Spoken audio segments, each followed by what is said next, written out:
Welcome to imaginative tales Hindi. Chapter 171। शीर्ष स्तरीय समूह का मंचीय प्रदर्शन काफी मार्मिक था और ये जीफी का भी पहला मौका था जब उन्होंने किसी किरदार को ठीक से निभाया। उनका अभिनय अभी भी कच्चा और अनुभवहीन था, लेकिन ये शर्मनाक नहीं था। किरदार में ढलने में किन झाओ और यू रुएन की मदद से मंच प्रदर्शन अच्छा होना निश्चित था। हालांकि मंच प्रदर्शन को देखते हुए नेटिजन्स को कुछ निराशा महसूस हुई। ऐसा लगता है कि हम नाटक के आदी हो गए हैं, और जब शीर्ष स्तर का समूह कोई नाटक नहीं रचता तो ये असंतोषजनक होता है। थप्पड़ के बिना मंच ऐसा लगता है जैसे उसकी आत्मा ही गायब है। मैंने सोचा था कि पिछले समूह के नाटकीय प्रदर्शन के बाद उनकी कुछ प्रतिक्रिया होगी। याद कीजिए पहले एपिसोड में जब प्रशंसित अभिनेताओं के समूह ने भी ड्रामा किया था, लेकिन शीर्षस्तरीय समूह ने अपने प्रदर्शन से इसका मुकाबला किया। चूंकि इस बार कोई खंडन नहीं है, तो शायद ये साबित होता है कि सन मैन का प्रदर्शन सच्चा था, जिसे एक तरह की स्वीकृति के रूप में देखा जा सकता है। ये कहना कठिन है। तो क्या इस एपिसोड का मनोरंजन न्यायाधीश मनोरंजन उद्योग को साफ नहीं करेगा? चलो, मनोरंजन उद्योग पहले से ही अपनी प्रमुख धमनी तक कट चुका है। आप प्रशंसक जीफी से और क्या नाटक की उम्मीद कर सकते हैं? मैं भी ऐसा ही महसूस करता हूँ। जो कुछ भी उजागर हो सकता था, वह अपनी सीमा तक पहुँच चुका है। अब न्याय करने के लिए कुछ भी नहीं बचा है, और जीफी भी दुश्मन नहीं बना सकता। तो अब वह गंभीरता से अभिनय कर रही है, जो समझ में आता है। आखिरकार सिस्टर फेई एक अभिनेत्री बनना चाहती है, और अभिनय कौशल सबसे ज्यादा मायने रखता है। इन एपिसोड्स में आप देख सकते हैं कि सिस्टर फेई के अभिनय में सचमुच सुधार हो रहा है। यदि ये केवल अभिनय प्रदर्शन पर आधारित है, तो ये कहना कठिन है कि इस एपिसोड में कौन जीतेगा। खैर, कोई भी नाटक ठीक नहीं है। ये स्टेज प्ले अच्छा था, देशभक्ति की भावना से भरा हुआ। शीर्ष स्तर का समूह सामाजिक जिम्मेदारी दिखाता है, क्योंकि उन्हें पता है कि वे अपनी लोकप्रियता के चरम पर हैं। इसलिए वे युवाओं का मार्गदर्शन करने के लिए ऐसी स्क्रिप्ट प्रस्तुत करते हैं। हाँ, शीर्ष स्तरीय समूह के नाटकों का हमेशा शैक्षिक मूल्य होता है, और ये तो बताने की जरूरत ही नहीं। अभी तो मैं सेना में शामिल होने की इच्छा महसूस कर रहा हूँ। क्या मैं ही एकमात्र व्यक्ति हूँ जो मंच पर आए उस छोटे से सेवन से पूरी तरह से मंत्रमुग्ध हो गया? ये निश्चित रूप से एक असली सैन्य कुत्ता होगा। ऐसा लगता है कि इसके पिछले पैर में चोट है। संभवतः ये सेवानिवृत्त हो चुका है। हालांकि ये कहना मुश्किल है कि ये सैन्य कुत्ता था या नहीं। मंच के पीछे किन परिवार के अन्य सदस्य किन जियान से पूछ रहे थे, क्या ये वही है जिसे लिटिल लुओ ने उधार लेने में मदद की थी? किन जियान ने सिर हिलाया। हाँ, एक सेवानिवृत्त ड्रग डिटेक्शन कुत्ता। वह तो हीरो है, किन के पिता ने उत्साह से कहा। किन जियान ने सिर हिलाया। इसने कई उपलब्धियां हासिल की है, बहुत सक्षम है। तीसरे भाई और जीफी के साथ तो ये बहुत अच्छी तरह से काम कर गया, किन की मां ने आश्चर्य से कहा। किन शियान ने पास के फिल्मांकन क्षेत्र में किसी की ओर इशारा करते हुए कहा, इसका प्रशिक्षक वही है जो हर समय निर्देश दे रहा है। जब परिवार चर्चा कर रहा था, तो अचानक उन्हें पास से किसी के अभिवादन की आवाज सुनाई दी। आप सब भी यहाँ हैं। हालांकि पिछली बार पेंग ली का उनसे सामना अप्रिय रहा था, लेकिन कुछ दिन बीत चुके थे और जो बीत गया वो बीत चुका था। परिवार को वहां देखकर वो खुद को उनके पास जाने से नहीं रोक पाई, क्योंकि उसने सुना था कि किन झाओ ने पुलिस को सूचना दी थी। सुरक्षात्मक पेंगली के लिए ये एक दुखती रग पर चोट थी। किन परिवार को पेंगली और लैंगझे को एक साथ आते देखकर ज्यादा आश्चर्य नहीं हुआ। किसी को पुलिस द्वारा गिरफ्तार करवाना, और फिर भी आप इतने सहज हैं। मुझे कहना चाहिए कि मैं आपके परिवार से प्रभावित हूँ। ये स्पष्ट है कि आप हमारे पेंग परिवार को बिल्कुल भी गंभीरता से नहीं लेते हैं। किन की मां ने अपनी भौहें उठाईं, लेकिन जब उनकी नज़र पेंगली के गले में पड़े चमकीले मोतियों के हार पर पड़ी, तो वो तुरंत थोड़ा पीछे हट गई, क्योंकि पेंगली उनके सबसे करीब खड़ा था। पीछे से लांगझे को देखकर, उसके उदास भाव और चेहरे पर मास्क देखकर, किन की माँ की अभिव्यक्ति और भी अजीब हो गई। क्या आखिरकार दोषी महसूस कर रही हो? वह मेरा गॉडसन है, लगभग तुमसे छोटा। देखो तुम्हारे बेटे ने क्या किया है। पेंग ली की आंखें गुस्से से लाल हो गई थी जब वो बोल रही थी। मुझे लगता है कि तुम ही हो जो नहीं जानते कि तुम्हारे धर्मपुत्र ने क्या किया है। किन की माँ बड़बड़ाने से खुद को नहीं रोक सकी। तुम यहाँ क्यों हो? मुसीबत की तलाश में? पेंग ली ने ठंडी आवाज में कहा। हम यहाँ हिसाब बराबर करने आए हैं। वह अपनी बात जारी रखने ही वाली थी। किन जियान ने तुरंत धीमी आवाज में चेतावनी दी, कृपया प्रदर्शन में खलल न डालें। पेंग ली कुछ हद तक किन जियान से भयभीत था। पीछे की पंक्तियों में बैठे दर्शक पहले से ही गलियारे में खड़े इन दो लोगों से नाखुश थे। जैसे ही ध्यान उन पर केंद्रित हुआ, लैंग झे चिंतित हो गया।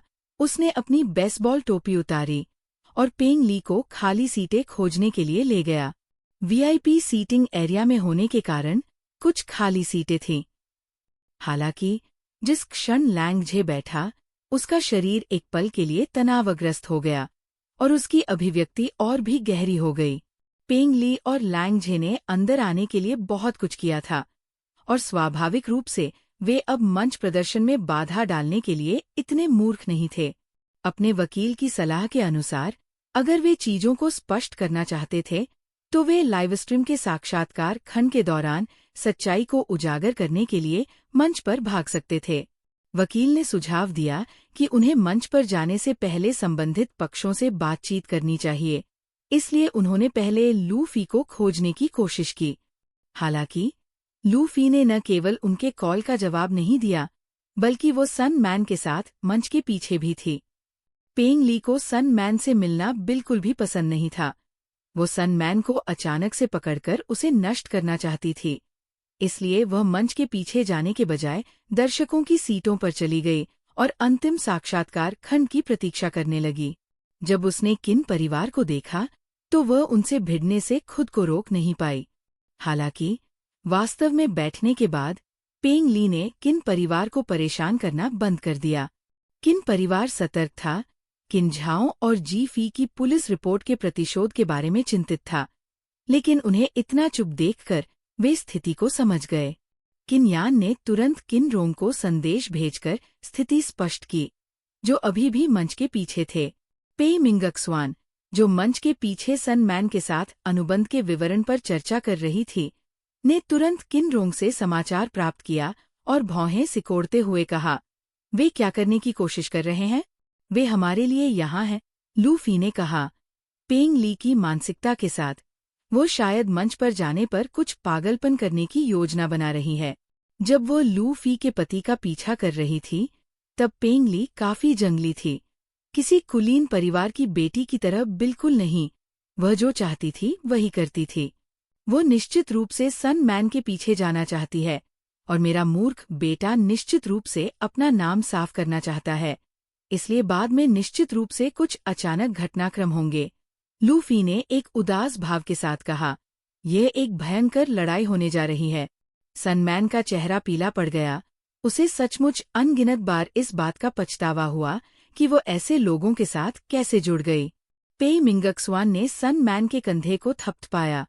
चिंता मत करो, तुम जीफी और किन झाओ के साथ मंच पर जाओगे। मैंने कभी किसी को लाइव स्ट्रीम स्टेज पर ऊपरी हाथ हासिल करते नहीं देखा जब जीफी और किन झाओ मौजूद हों। बस उन्हें स्थिति के बारे में बता दो। दरअसल पे मिंगक्सवान पूरी तरह से आश्वस्त नहीं थी। कौन जानता था कि हताश लोग क्या कर सकते हैं, खासकर जब उनके बीच एक कुलीन महिला हो।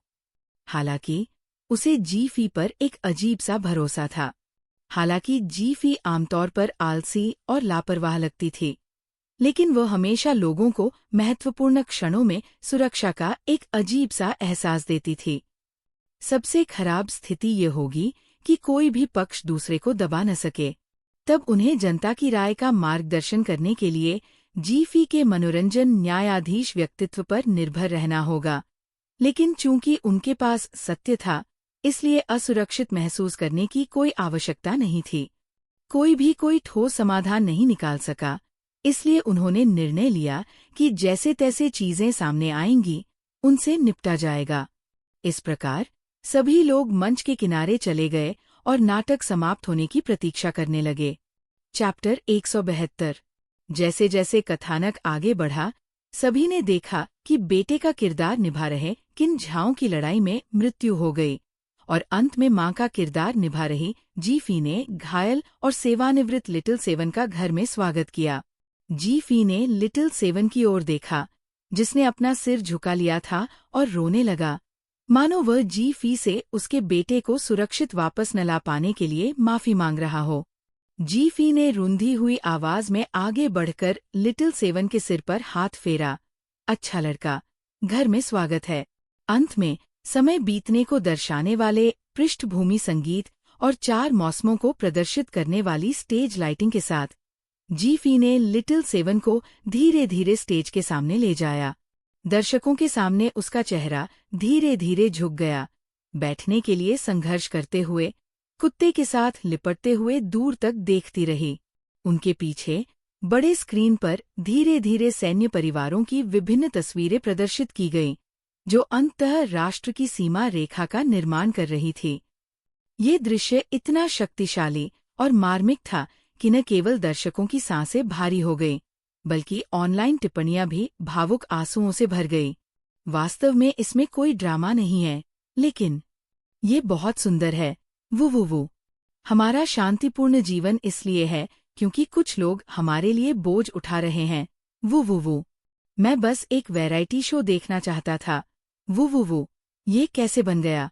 वो वे हमारे महान परिवार के बड़े भाई बहन हैं, सबसे बहादुर और निडर लोग जो बुरे लोगों से हमारी रक्षा करने के लिए हमेशा हमारे सामने खड़े रहेंगे। अचानक से ही दुर्व्यवहार करने वाले सेलिब्रिटीज द्वारा रचे गए सभी घोटाले मजाक लगने लगे हैं। हाँ, ये तो बस मजाक है। मैंने खोज की, लिटिल सेवन वास्तव में एक ड्रग डिटेक्टिंग कुत्ता है, लेकिन ये अच्छा है, उसका हैंडलर भी सेवानिवृत्त हो गया है और ठीक है, अन्यथा मैं आज ऑनलाइन रो रो कर मर जाता। मुझे उम्मीद नहीं थी कि नाटकमुक्त मंच नाटक इतना अच्छा होगा। शीर्ष स्तरीय समूह अद्भुत है। जैसे ही मंच नाटक की उल्टी गिनती समाप्त हुई, निर्देशक और निर्माता ने अंततः अपनी रोकी हुई सांस छोड़ी। आखिरकार वे सन मैन और लूफी के आखिरी मिनट के मंच परिवर्तनों से काफी हैरान थे। सच्चाई को खुलेआम पेश करने का यह तरीका, ये एक उपद्रवी की तरह था जो आखिरकार व्यवहार करने के लिए तैयार हो गया, लेकिन अंत में चीजों को अलग तरह से भड़काने लगा, बिल्कुल एक संक्रामक बीमारी की तरह। हालांकि वे पहले से ही ऐसी परिस्थितियों को आसानी से संभालना सीख चुके थे। वे बस घबराने लगे, उन्हें चिंता होने लगी कि शीर्ष स्तरीय समूह प्रभावित हो सकता है और कुछ समस्याएं पैदा कर सकता है। वे किसी भी प्रभाव के लिए मानसिक रूप से तैयार थे, लेकिन अप्रत्याशित रूप से ये सुरक्षित रूप से समाप्त हो गया। सब कुछ उचित और सामान्य था, इतना सामान्य कि उन्हें ये असामान्य लगा। तो क्या पिछले समूह ने मंच का उपयोग कुछ व्यक्तिगत शिकायतों को हल करने के लिए किया, लेकिन शीर्षस्तरीय समूह ने इस अवसर का उपयोग मनोरंजन उद्योग में दूसरों को विनियमित करने के लिए करने की योजना नहीं बनाई? अंततः निर्देशक और निर्माता ने उन मित्रों को जवाब देने का साहस किया जो उत्सुकता से स्थिति के बारे में पूछ रहे थे। यद्यपि उनके मित्र दोषी महसूस नहीं कर रहे थे, परंतु उनके मित्रों की कहानी अलग थी। शीर्ष स्तरीय समूह के प्रदर्शन के कारण हर कोई उत्सुक था। समूह संदेश, सनमैन और लैंगझे के मामले के अलावा आज रात कुछ भी नहीं हुआ। मनोरंजन उद्योग के न्यायाधीश छुट्टी ले रहे हैं। तभी उन्हें पेई मिंगजुआन का संदेश मिला। निर्देशक और निर्माता को तुरंत असहज महसूस हुआ, लेकिन इसे खोलने के बाद उन्होंने राहत की सांस ली। ये जानते हुए कि कोई बाद में परेशानी खड़ी कर सकता है, वे चिंतित नहीं थे। चाहे लोकप्रियता की बात हो या मनोरंजन उद्योग से जुड़े संबंधों की, निर्देशक और निर्माता ने पूरे आत्मविश्वास के साथ इसे एक मामूली मुद्दा माना। ये शो में गर्मी की एक आखिरी लहर जोड़ने के लिए था, कुछ भी गंभीर नहीं था। जैसे ही वे उत्तर देने वाले थे, उन्होंने देखा कि फिल्मांकन क्षेत्र में प्रशिक्षक अचानक आगे आया। Little seven? दर्शक दीर्घा भी प्रश्नवाचक ध्वनियों से गूंज उठी। निर्देशक और निर्माता ने देखा कि लिटिल सेवन, जो अभी तक जी.फी के सहारे के रूप में आज्ञाकारी ढंग से बैठा था, अचानक खड़ा हो गया, एक भयंकर अभिव्यक्ति दिखाते हुए एक विशेष दिशा में भौंकने लगा। उसका शरीर आधा झुका हुआ था, मानो किसी भी क्षण झपटने के लिए तैयार हो। वह उस दिशा को लक्ष्य कर रहा था जहां किन परिवार बैठा था।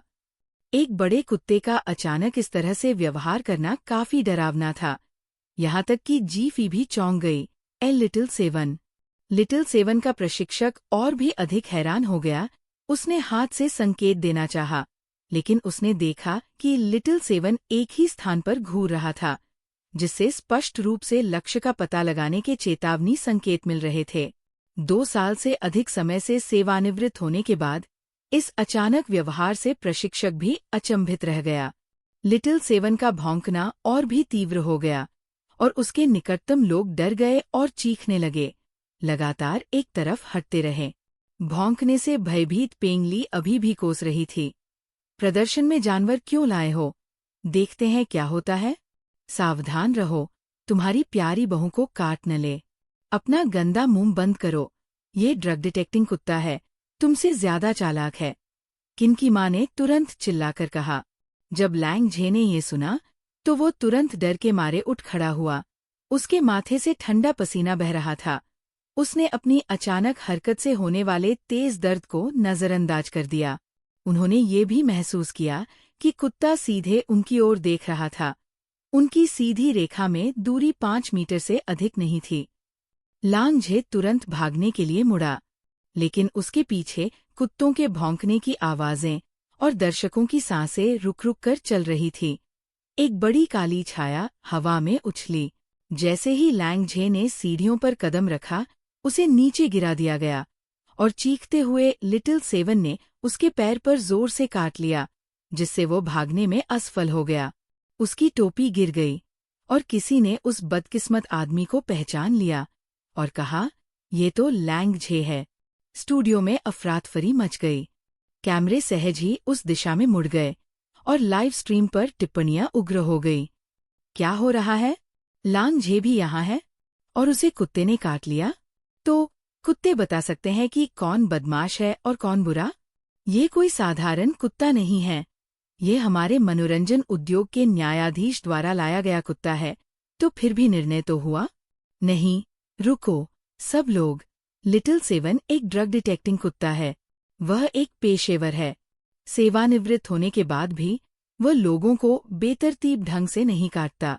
मैंने इस तरह के वीडियो देखे हैं। लिटिल सेवन अभी चेतावनी संकेत दे रहा था, जिससे साबित हो रहा था कि उसने ड्रग्स का पता लगा लिया है। टिप्पणियां चर्चा से भरी थी तथा माहौल अराजकता से भरा था। किसी ने भी ये नहीं देखा कि जी.फी अभी भी मंच पर थी। दरअसल जब लिटिल सेवन आगे बढ़ा तो जी.फी सहज रूप से खड़ी हो गई। वह उसे रोकना चाहती थी, लेकिन वह लिटिल सेवन की गति का मुकाबला नहीं कर सकी, जिससे किनारे पर उसका संतुलन बिगड़ गया। जब जी.फी ये सोच रही थी कि चोट को कम करने के लिए किस स्थिति में नीचे कूदना है, तो शोरगुल वाले स्टूडियो से उसने एक गहरी आवाज सुनी जो तत्परता से भरी हुई थी, फिर भी असीम सुरक्षा दे रही थी। डरो मत, पीछे हटो, मैं तुम्हें पकड़ लूंगा। जी.फी का दिमाग इतनी जल्दी स्थिति को समझ नहीं सका, लेकिन वह बता सकती थी कि यह किन जियान की आवाज थी। एक पल के लिए जी.फी वास्तव में आज्ञा का पालन करना चाहती थी, आत्मसंरक्षण को त्यागना चाहती थी और पीछे हटना चाहती थी, किसी तरह ये महसूस करते हुए कि किन जियान अपनी बात रखेगा और उसे चिंता करने की आवश्यकता नहीं थी। लेकिन उसकी सहज प्रकृति ने उसे अंतिम क्षण में आत्मरक्षा का विकल्प चुनने पर मजबूर कर दिया तथा उसने अपने शरीर को मोड़कर आगे की ओर मुंह करके नीचे कूद पड़ी। जैसे ही वो कूदी, उसने देखा कि किन जियान मंच के नीचे उसे पकड़ने के लिए तैयार था। उसकी गहरी आंखें अराजक परिवेश को नहीं, केवल जी.फी की पूरी आकृति को दर्शा रही थी। उसे पता ही नहीं चला कि वह कब मंच पर आ गया था। उसने अपनी बाहें खोल रखी थी। उसके फिट सूट के माध्यम से दिखाई देने वाली ठोस भुजा रेखाएं स्पष्ट रूप से ताकत दर्शा रही थी। यदि उसने सचमुच उसे पकड़ने दिया होता तो उसे निश्चित रूप से सुरक्षित पकड़ लिया गया होता। जीफी को सचमुच एक पल के लिए अफसोस हुआ। परिणाम स्वरूप जब किन जियान उसे पकड़ रहा था तो जीफी ने जोर से छलांग लगाई और वे टकरा गए। जीफी के प्रहार से वो कराह उठा, जबकि वह उसके ठोस शरीर को कसकर पकड़े रखने में सफल रही। सौभाग्य से किन जियान काफी स्थिर था, अन्यथा जीफी के प्रभाव ने उसे जमीन पर गिरा दिया होता। जीफी को संभालने के बाद किन जियान ने उसे नीचे रखा, लेकिन जाने नहीं दिया, बल्कि उसे गले लगाते हुए चिंता से नीचे देखते हुए कहा, क्या तुम ठीक हो? मैं ठीक हूँ, धन्यवाद। जीफी को अचानक ऐसा महसूस हुआ कि उसका दिल तेजी से धड़क रहा है और वह किन जियान की ओर देख नहीं पा रही थी। पास से पेंगली की चीख आई, आह साले कुत्ते, भाग जा, मेरे धर्मपुत्र को मत काटो। जीफी को होश आया, वो आलिंगन से बाहर निकली और तुरंत स्थिति पर नजर डाली। अजीब बात है, लिटिल सेवन को क्या हो गया है? दुर्भाग्य से मैं कुत्ते की जानकारी नहीं देख पा रहा हूँ। रुको, मैं लैंग झे की जांच करूं। किन परिवार के अन्य सदस्यों ने भी विचार सुने और मुड़कर देखा तो जीफी और किन जियान एक साथ खड़े थे। जैसे ही वे सोच रहे थे, उन्होंने जीफी के विचारों से एक तेज ध्वनि निकलती सुनी, जिसने आसपास की अराजकता को लगभग डुबो दिया। हे भगवान, क्या वो पागल है? वास्तव में ड्रग्स के परिवहन में मदद कर रहा है और उन्हें वहां छिपा रहा है। चैप्टर 173। जीफी के आंतरिक विचारों ने किन परिवार को स्तब्ध कर दिया। यदि लिटिल सेवन की पहचान और व्यवहार ऐसा न होता तो किन परिवार को लगता कि वे कुछ सुन रहे हैं।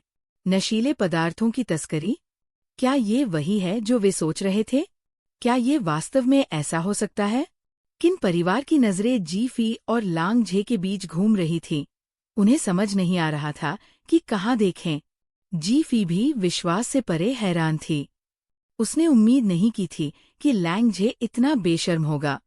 उसने जो धोखाधड़ी की थी, उसमें पहले से ही बहुत सारे छेद थे, और अब उसने ड्रग्स की तस्करी करने की हिम्मत की। ये बिल्कुल अकल्पनीय था। जीफी आगे की जांच करने से खुद को रोक नहीं सकी। वो पूरी तरह से पागल हो चुका है। क्या वह अपनी गलतियों का सामना करने से इतना डरता है? अब भी वो सब कुछ छिपाने की कोशिश कर रहा है। यही वजह है कि उसने अंडरग्राउंड कैसीनो मालिक की शर्तों पर सहमति जताई। उसने सोचा कि ये बहुत आसान है, बस पुलिस की निगरानी में सामान की खेप को ले जाने में मालिक की मदद करो, उसे किसी और को सौंप दो और उसका कर्ज चुकता हो जाएगा। ये भीड़ भाड़ वाला सार्वजनिक स्थान एकदम सही था। जब शो के बाद दर्शकों की भीड़ जा रही होती तो बाथरूम के गलियारे में हथियार को छिपाना आसान होता। लैंग झे खुलेआम पैकेज नहीं ले जा सकता था और वह डरा हुआ था, इसलिए उसने मोती के हार छिपाने की अपनी पुरानी विधि के बारे में सोचा, लेकिन उसने कभी उम्मीद नहीं की थी। हाहा, लिटिल सेवन सेवानिवृत्ति के बाद भी योगदान दे रहा है। लैंग झे, तुम मौत की मांग कर रहे हो। तुम्हारा मूल अपराध इतना गंभीर नहीं था, दोष सिद्धि के लिए पर्याप्त सबूत भी नहीं थे, लेकिन अब तुमने वास्तव में खुद को नष्ट कर लिया है। ये सोचते ही जीफी के चेहरे पर भाव बदल गए। उन्होंने अभी अभी ऐसा नाटक किया था और अब लैंग झे को अपनी गलतियों को छिपाने के लिए नशीली दवाओं की तस्करी में लापरवाही से भाग लेते देखकर उसे बहुत घृणा हुई। क्या वह यह भी जानता है कि इन चीजों को हमारे परिवारों में प्रवेश करने से रोकने के लिए कितने लोगों ने अपना बलिदान दिया? जीफी के विचार सुनकर किन परिवार के भाव भी बदल गए।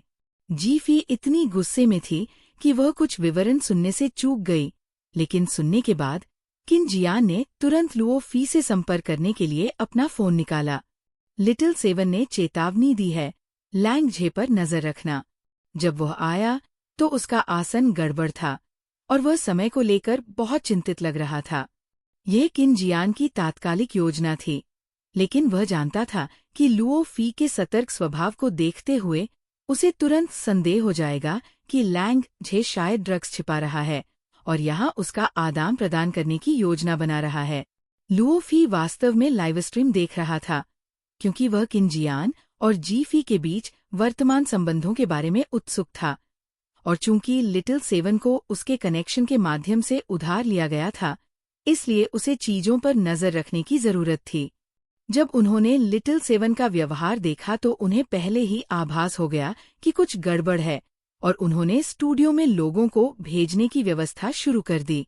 उस समय लुओ फी ने केवल यही सोचा था कि ये मामूली सेलिब्रिटी ड्रग्स का उपयोग कर रहा था, लेकिन संदेश प्राप्त करने के बाद लुओ फी के चेहरे पर भाव बदल गए और उसने तुरंत नार्कोटिक स्क्वाड से संपर्क किया। पिछली बार वे जिस सुराग का अनुसरण नहीं कर पाए थे, अब उसमें कुछ नया हो सकता है। नार्कोटिक स्क्वाड इस खबर से हैरान रह गया, कैप्टन लुओ ने एक मनोरंजन शो देखते हुए कैसे एक केस सुलझा लिया? कितनी अविश्वसनीय किस्मत! स्टूडियो के निकटतम पुलिस स्टेशन ने तुरंत कार्रवाई की, ताकि ये सुनिश्चित किया जा सके कि उस क्षण के बाद कोई भी व्यक्ति इमारत से बाहर न निकल सके। इस बीच स्टूडियो में अभी भी अराजकता व्याप्त थी। पेई मिंगक्सवान अपने लोगों के साथ आ चुकी थी। लू फेई ने अपने बेटे को काटते हुए देखा तो वो बेचैन होकर आगे बढ़ी, लेकिन प्रशिक्षक ने उसे रोक दिया। प्रशिक्षक को पहले ही आभास हो गया था कि कुछ गड़बड़ है, और उसने तुरंत भीड़ को तितर-बितर करना शुरू कर दिया। सभी लोग पीछे रहें। लांगझे, कृपया सहयोग करें। यदि आप संघर्ष करते रहेंगे तो मुझे बल प्रयोग करना पड़ेगा। हालांकि पेंग ली आगे बढ़ा और ट्रेनर को पकड़ लिया। आप क्या कह रहे हैं? आप किस पर बल प्रयोग करने जा रहे हैं? अपने मृत कुत्ते से कहो कि लैंगझे को छोड़ दे। प्रशिक्षक, जिसके पास अभी आधिकारिक अधिकार नहीं था, को जवाब देने में कठिनाई हुई और वह केवल इतना ही कह सका, यदि वो संघर्ष करना बंद कर दे तो मैं लिटिल सेवन से उसे छोड़वा दूंगा। लेकिन लैंगझे कैसे संघर्ष नहीं कर सकता था? जब वो सामान ले जाने के लिए राजी हुआ था तो ये काफी आसान लग रहा था, लेकिन अब उसका पूरा दिल डर और अपराध बोध से भर गया था, जैसे कि एक अपराधी को फांसी का इंतजार हो।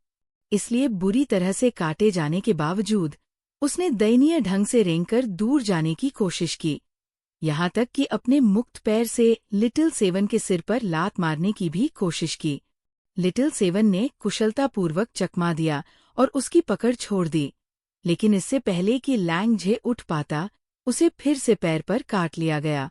लूफी शुरू में अपने बेटे के पास जाना चाहती थी, लेकिन प्रशिक्षक और अन्य लोगों के बीच बातचीत सुनने के बाद उसका चेहरा नाटकीय रूप से बदल गया। लू फेई और उनके पति के परिवार के कई रिश्तेदार सेना में थे। वो अधिकांश लोगों की अपेक्षा पुलिस कुत्ते के निर्णयों पर अधिक विश्वास करती थी।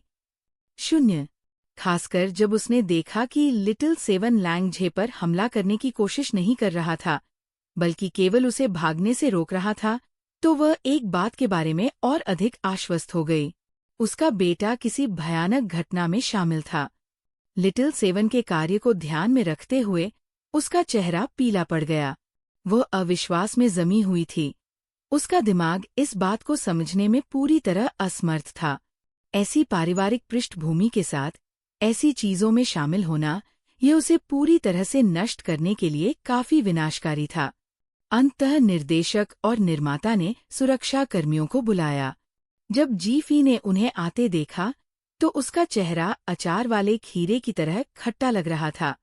बेशक वे मदद करने आए थे, लेकिन किन जियान आगे बढ़े और कहा, भीड़ को तितर-बितर करने में मदद करें। निर्देशक और निर्माता चिंतित हो गए जब उन्होंने किन जियान को ये कहते सुना, पुलिस शायद जल्द ही यहाँ आ जाएगी।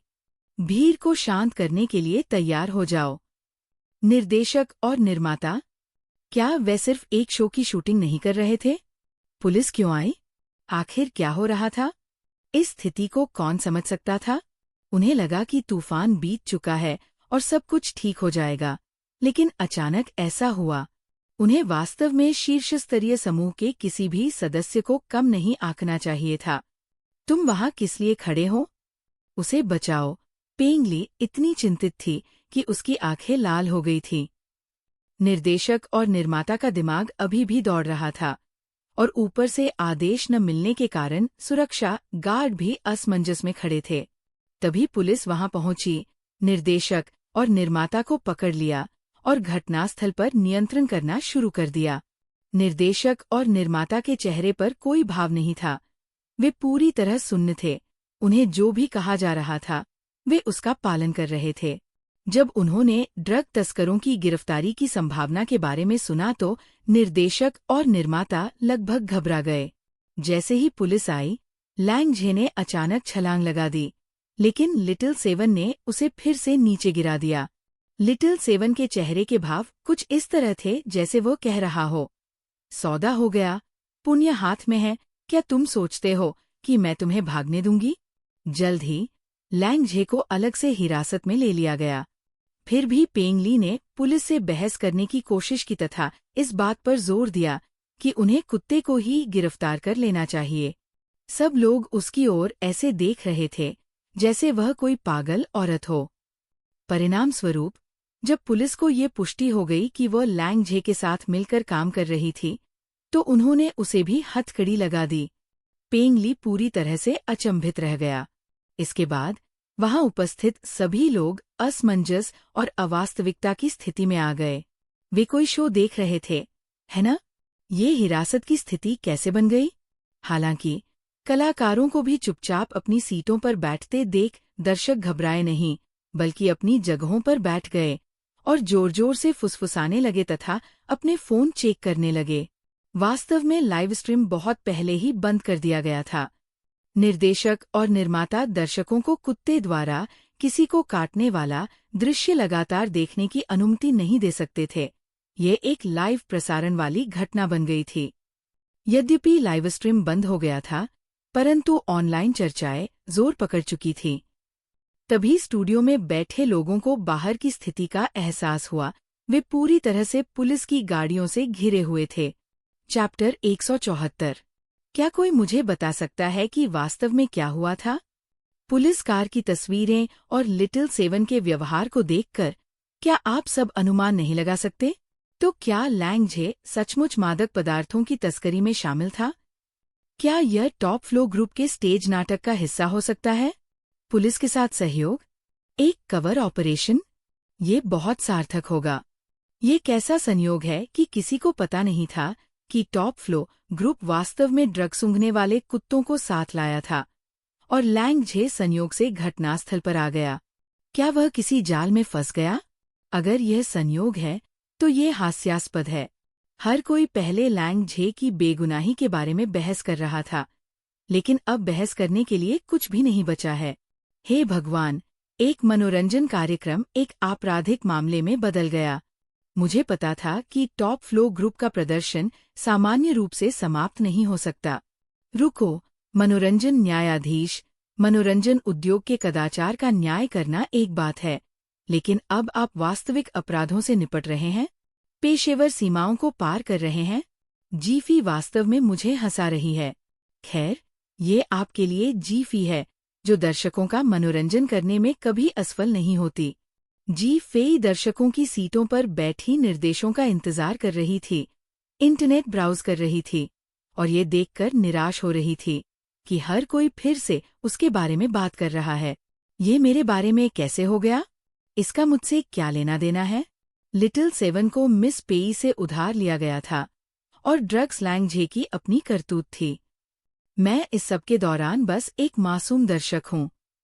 ये बहुत अनुचित है।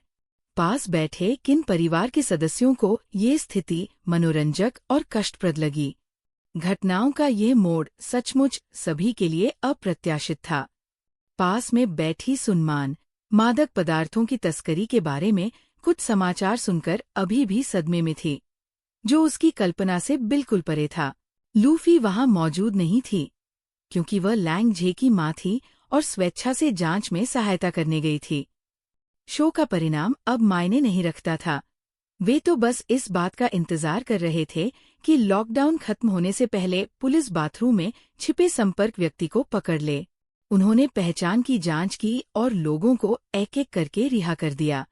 जब किन परिवार निरीक्षण के लिए गया तो उन्होंने लुओ फी को व्यस्त देखा।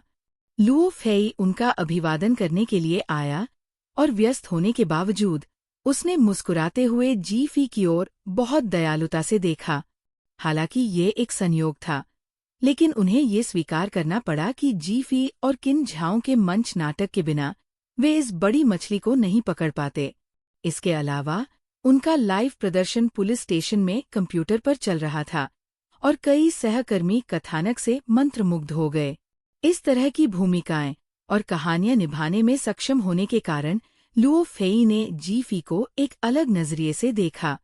कई युवा पुलिस अधिकारी अब जीफी और किन झाओं को प्रशंसा की दृष्टि से देख रहे थे। आपने बहुत मदद की है। मैं आपको धन्यवाद देने के लिए बाद में आप सभी को रात्रि भोज पर आमंत्रित करूंगा, लुओ फेई ने कहा। ये महज एक संयोग है, किन जियान ने जवाब दिया। मैंने बाथरूम में संपर्क व्यक्ति के बारे में सोचा भी नहीं था। यकीन नहीं होता कि उन्होंने उन्हें पहले ही पकड़ लिया है। आज रात वाकई काफी उत्पादक थी।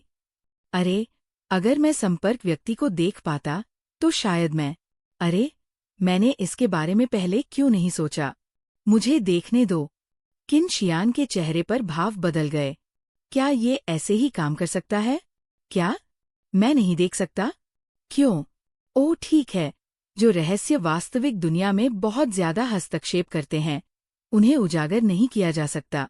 जैसा कि अपेक्षित था, ये सिस्टम मुझे केवल व्यक्तिगत गपशप के बारे में जानने की अनुमति देता है। आह, कितनी शर्म की बात है। किन जियान को अंततः समझ में आ गया कि जीफी सर्वज्ञ नहीं थी। वह केवल सरल जानकारी ही जान सकती थी तथा कारण और प्रभाव के माध्यम से व्यक्तियों या उनसे संबंधित लोगों को प्रभावित कर सकती थी। उदाहरण के लिए, लैंग झे की जानकारी के बारे में जानने से संपर्क व्यक्ति पर असर पड़ता है, और अगर जीफी संपर्क व्यक्ति को देखती है तो उसे संबंधित लोगों के बारे में कुछ तुच्छ जानकारी मिल सकती है जिसकी पुलिस वैसे भी जांच कर सकती है। हालांकि इसके पीछे के मास्टरमाइंड के बारे में तुरंत पता लगाना असंभव होगा, क्योंकि इसका बहुत बड़ा प्रभाव होगा। किन जियान को भी लगा कि ये अफसोस की बात है, लेकिन वो समझ गई। अगर वो वास्तव में ऐसा कर सकती है तो जीफी की क्षमताएं बहुत शक्तिशाली होंगी। चूंकि ये एक छोटी सी घटना थी, इसलिए जीफी और किन जियान ने इस पर ज्यादा ध्यान नहीं दिया। किन जियान ने अपने परिवार को बाहर ले जाने से पहले लुओ फी के साथ कुछ संक्षिप्त शब्दों का आदान प्रदान किया। प्रवेश द्वार पर उन्हें लिटिल सेवन जमीन पर आराम करते हुए मिला। जीफी को देखते ही लिटिल सेवन खड़ा हो गया, रोने लगा और अपनी पूंछ को उन्मत्तता से हिलाने लगा। प्रशिक्षक ने पास खड़े होकर मुस्कुराते हुए कहा, लिटिल सेवन आपके साथ प्रदर्शन पूरा न कर पाने के लिए माफी मांग रहा है। जीफी ने हंसते हुए कुत्ते के सिर को थपथपाने के लिए आगे कदम बढ़ाया। इसकी कोई जरूरत नहीं है। लिटिल सेवन बहुत बढ़िया है। तुमने जो किया वो मेरे प्रदर्शन से कहीं ज्यादा सार्थक था। बढ़िया काम, लिटिल सेवन। लिटिल सेवन प्रशंसा से बहुत खुश था। लगातार जीफी के पैरों को रगड़ रहा था। स्टूडियो से निकलने से पहले हर कोई लिटिल सेवन के साथ फोटो खिंचवाने से खुद को रोक नहीं पाया। बाहर आकर उन्होंने देखा कि निर्देशक और निर्माता घटना के बाद की स्थिति से निपटने में पूरी तरह थके हुए लग रहे थे। पेई मिंगक्सवान उनकी जांच करने के लिए आगे बढ़ी। तभी भीड़ में दो हल्की नाराजगी भरी निगाहें जीफी पर पड़ी। जीफी, इस बार वास्तव में मेरी कोई गलती नहीं थी। मुझे पहले से कुछ पता नहीं था। जीफी ने अपनी बेगुनाही का विरोध किया। इसके अलावा क्या ये अच्छी बात नहीं है? हमने अपराधियों को पकड़ लिया। हमें अपना नागरिक कर्तव्य निभाकर बहुत खुशी है, लेकिन हमारा दिल अब इसे बर्दाश्त नहीं कर सकता। हम कुछ और साल जीना चाहेंगे, निर्माता ने लगभग आंसू बहाते हुए कहा। निर्देशक ने भावुक होते हुए कहा, अगली बार जब आप किसी कार्यक्रम में भाग ले तो कृपया हमारे शो से बचें। मुझे लगता है कि हमारी नियति मेल नहीं खाती। सब लोग, वे हंसना चाहते थे लेकिन हिम्मत नहीं हुई। वाकई, और किसका शो इतना नाटकीय हो सकता है? लेकिन चूंकि ये महज एक संयोग था, तो वे क्या कर सकते थे? वे सिर्फ सहानुभूति में उनके कंधे थपथपा सकते थे। हालांकि उन्हें ये नहीं पता था कि ये तूफान अभी शुरू ही हुआ है। हालांकि इंटरनेट पर इस घटना के बारे में विभिन्न अटकलें लगाई जा रही थी, लेकिन पुलिस की घोषणा से पहले न तो प्रोडक्शन टीम और न ही भाग लेने वाले कलाकार ज्यादा कुछ कह सकते थे। केवल स्टूडियो में उपस्थित दर्शक ही जानकारी लीक करते थे। हालांकि इसकी प्रामाणिकता संदिग्ध थी। लेकिन आधी रात के बाद लीक हुई जानकारी की दिशा बदल गई। मेरे पड़ोसी की उम्र 20 साल है और मैंने आधी रात को पुलिस को उनके घर आते देखा। क्या कोई समझ रहा है कि क्या हो रहा है? मेरी गर्लफ्रेंड एक कलाकार की पीआर टीम में काम करती है और उसे ओवरटाइम काम के लिए आधी रात को मुझसे दूर बुलाया गया। क्या किसी ने पुलिस को सूचना दी है? मेरे ऊपर वाले कमरे में कभी कभी रात में शोर होता है और मैं इसे बर्दाश्त कर रहा हूँ। मुझे कभी उम्मीद नहीं थी कि आज पुलिस आएगी। मैंने चुपके से झांका और पाया कि ये ऊपर रहने वाला अभिनेता ट्रिपल एक्स था। पपराजी ने कई कलाकारों को पुलिस स्टेशन ले जाते हुए पकड़ लिया। अरे, क्या हो रहा है? क्या आज रात सिर्फ लैंगजे ही मुसीबत में नहीं पड़ा? अगली सुबह तक चर्चाएं और अधिक रहस्यमय हो गई। जी फेई सुबह जागकर नाश्ता कर रही थीं, तभी उन्होंने वेइबो पर अव्यवस्था देखी, जिससे वह भी उलझन में पड़ गईं। नाश्ते की मेज पर सभी लोग इसके बारे में गपशप कर रहे थे। क्या हो रहा है? किन रोंग ने आश्चर्य से पूछा। किन झाओ ने अपने फोन को स्क्रॉल करते हुए कहा, जाहिर है, कल रात कई कलाकारों के घरों पर छापे मारे गए। उनमें से कुछ के बारे में इंडस्ट्री में अफवाह थी कि वे उपयोग करता है। किन के पिता ने पूछा, तो इसका संबंध लैंगजे की गिरफ्तारी से है? क्या वह सिर्फ तस्करी कर रहा था, नशा नहीं कर रहा था? किन की माँ ने अपने फोन पर कुछ देखते हुए हैरानी से कहा, हे भगवान, अगर ये वास्तव में इससे संबंधित है तो अच्छी प्रतिष्ठा वाले ये कलाकार सम्मान खो देंगे। किनयान ने कहा, प्रशंसक बनना वास्तव में जोखिम लेकर आता है। जीफी ने जल्दी से जांच की और ओह, मैं समझ गया। ये लैंगजे नहीं था, ये वह संपर्क व्यक्ति था। वे वास्तव में मनोरंजन उद्योग में काम करते थे और कलाकारों को ड्रग्स बेचने के लिए जिम्मेदार थे। इसलिए उनके पास सबसे मूल्यवान चीज लेन देन में शामिल कलाकारों की सूची थी। धिक्कार है, उन्होंने एक ततैया का छत्ता उड़ा दिया है। कितने कलाकार गिरने वाले हैं? मैं पहले से ही प्रशंसकों के दिल टूटने की कल्पना कर सकता हूँ। चैप्टर 175। जब किन परिवार ने ये खबर सुनी तो उन्हें तुरंत एहसास हुआ कि इस बार चीनी मनोरंजन उद्योग में बड़ा भूकंप आने वाला है। कई कलाकारों को गिरफ्तार किया जा रहा था, उन पर प्रतिबंध लगाया जा रहा था और उनके अनुबंध समाप्त किए जा रहे थे। कई प्रस्तुतियों को निलंबित करना पड़ा और ये कलाकार निश्चित रूप से और भी अधिक लोगों को फंसाएंगे। ये अकल्पनीय था कि आने वाले दिनों में उद्योग के कर्मचारी कितने व्यस्त होंगे। ये कहा जा सकता है कि यह मनोरंजन जगत के उन सभी लोगों का पूर्ण सफाया होगा जो इन अप्रिय तत्वों से जुड़े रहे हैं। और ये सब सिर्फ इसलिए हुआ क्योंकि एक मंचीय नाटक के लिए एक सेवानिवृत्त ड्रग सूंघने वाले कुत्ते को उधार लिया गया था। इसका पूर्वानुमान कौन लगा सकता था? हमारे किन कॉरपोरेशन में भी मनोरंजन कंपनियां और उनके कलाकार जुड़े हुए हैं। किन के पिता ने भौहें सिकोड़ते हुए कहा। किन झाओ मुस्कुराया। कोई आश्चर्य नहीं कि मेरा दूसरा भाई आज सुबह जाते समय इतने अच्छे मूड में था। क्या इसका मतलब ये है कि कोई समस्या नहीं है? किन की माँ ने पूछा। किन झाओ ने जवाब दिया, कौन जानता है? मुझे लगता है कि दूसरा भाई इसे बुरे तत्वों को खत्म करने के अवसर के रूप में देखता है, जिससे भविष्य के विकास को लाभ होगा। तभी जीफी ने अचानक कहा, खबर है। सभी ने तुरंत अपने फोन चेक किए और निश्चित रूप से एक आधिकारिक घोषणा सामने आ गई थी, जो तुरंत ट्रेंडिंग सूची में शीर्ष स्थान पर आ गई। हालांकि ये घोषणा कल रात के लैंग संबंध के मामले के बारे में थी। ड्रग तस्करी के आरोपों की पुष्टि हुई और कई वर्षों की जेल की सजा अपरिहार्य थी। ड्रग तस्करी का कारण भी पता चला, यह जुए के कर्ज का भुगतान करना था। इसने उद्योग में अन्य दोस्तों को भी फंसाया जिन पर जुए का कर्ज था, जिसके कारण एक भूमिगत कैसीनो को बंद कर दिया गया। इससे स्वाभाविक रूप से सभी पिछली अफवाहें दूर हो गईं। वह लगातार कहता रहा कि उसने जुनूनी प्यार के कारण गलत काम किए। ये बिल्कुल घृणित है। ये सोचकर मुझे रोंगटे खड़े हो जाते हैं कि कैसे उनके दोस्तों ने मिलकर जबरन शादी करवा दी। वे तो बस एक अमीर लक्ष्य की तलाश में थे। ये सचमुच दुखद है कि किस तरह प्रेम और विवाह का इस्तेमाल योजनाओं के लिए किया जा रहा है। जब योजनाएं विफल हो जाती हैं, तो वे जाल बिछाने का सहारा लेते हैं। इससे मेरे अंदर पुरुषों के प्रति डर पैदा हो रहा है। दुनिया में अभी भी बहुत से अच्छे पुरुष हैं। हमें लिंग के आधार पर भेदभाव नहीं करना चाहिए। जुआ खेलना, गुप्त फिल्मांकन, बहनों, ऐसे व्यवहार वाले पुरुषों से दूर रहना याद रखना। उन्हें बचाने के बारे में कल्पना मत करो।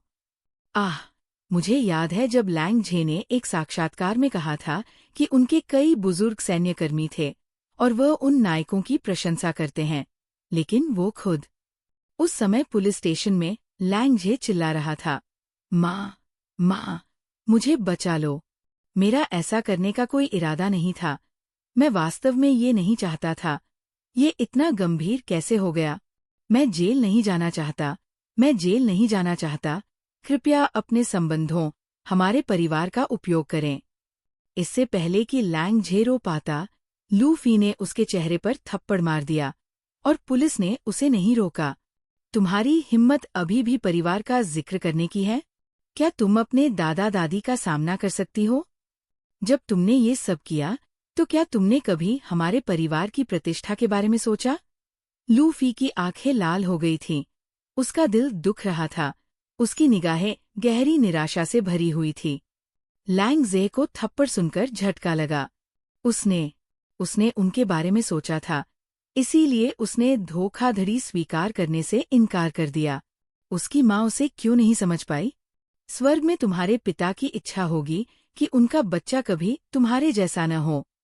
लू फी ने गुस्से में कठोरता से कहा। जैसे ही उसने ये कहा, लैंग झे ने अचानक ऊपर देखा। उसकी आंखें भयंकर थीं और वह लू फी को घूर रहा था। ये सब तुम्हारी गलती है कि मैं इस तरह से बन गया।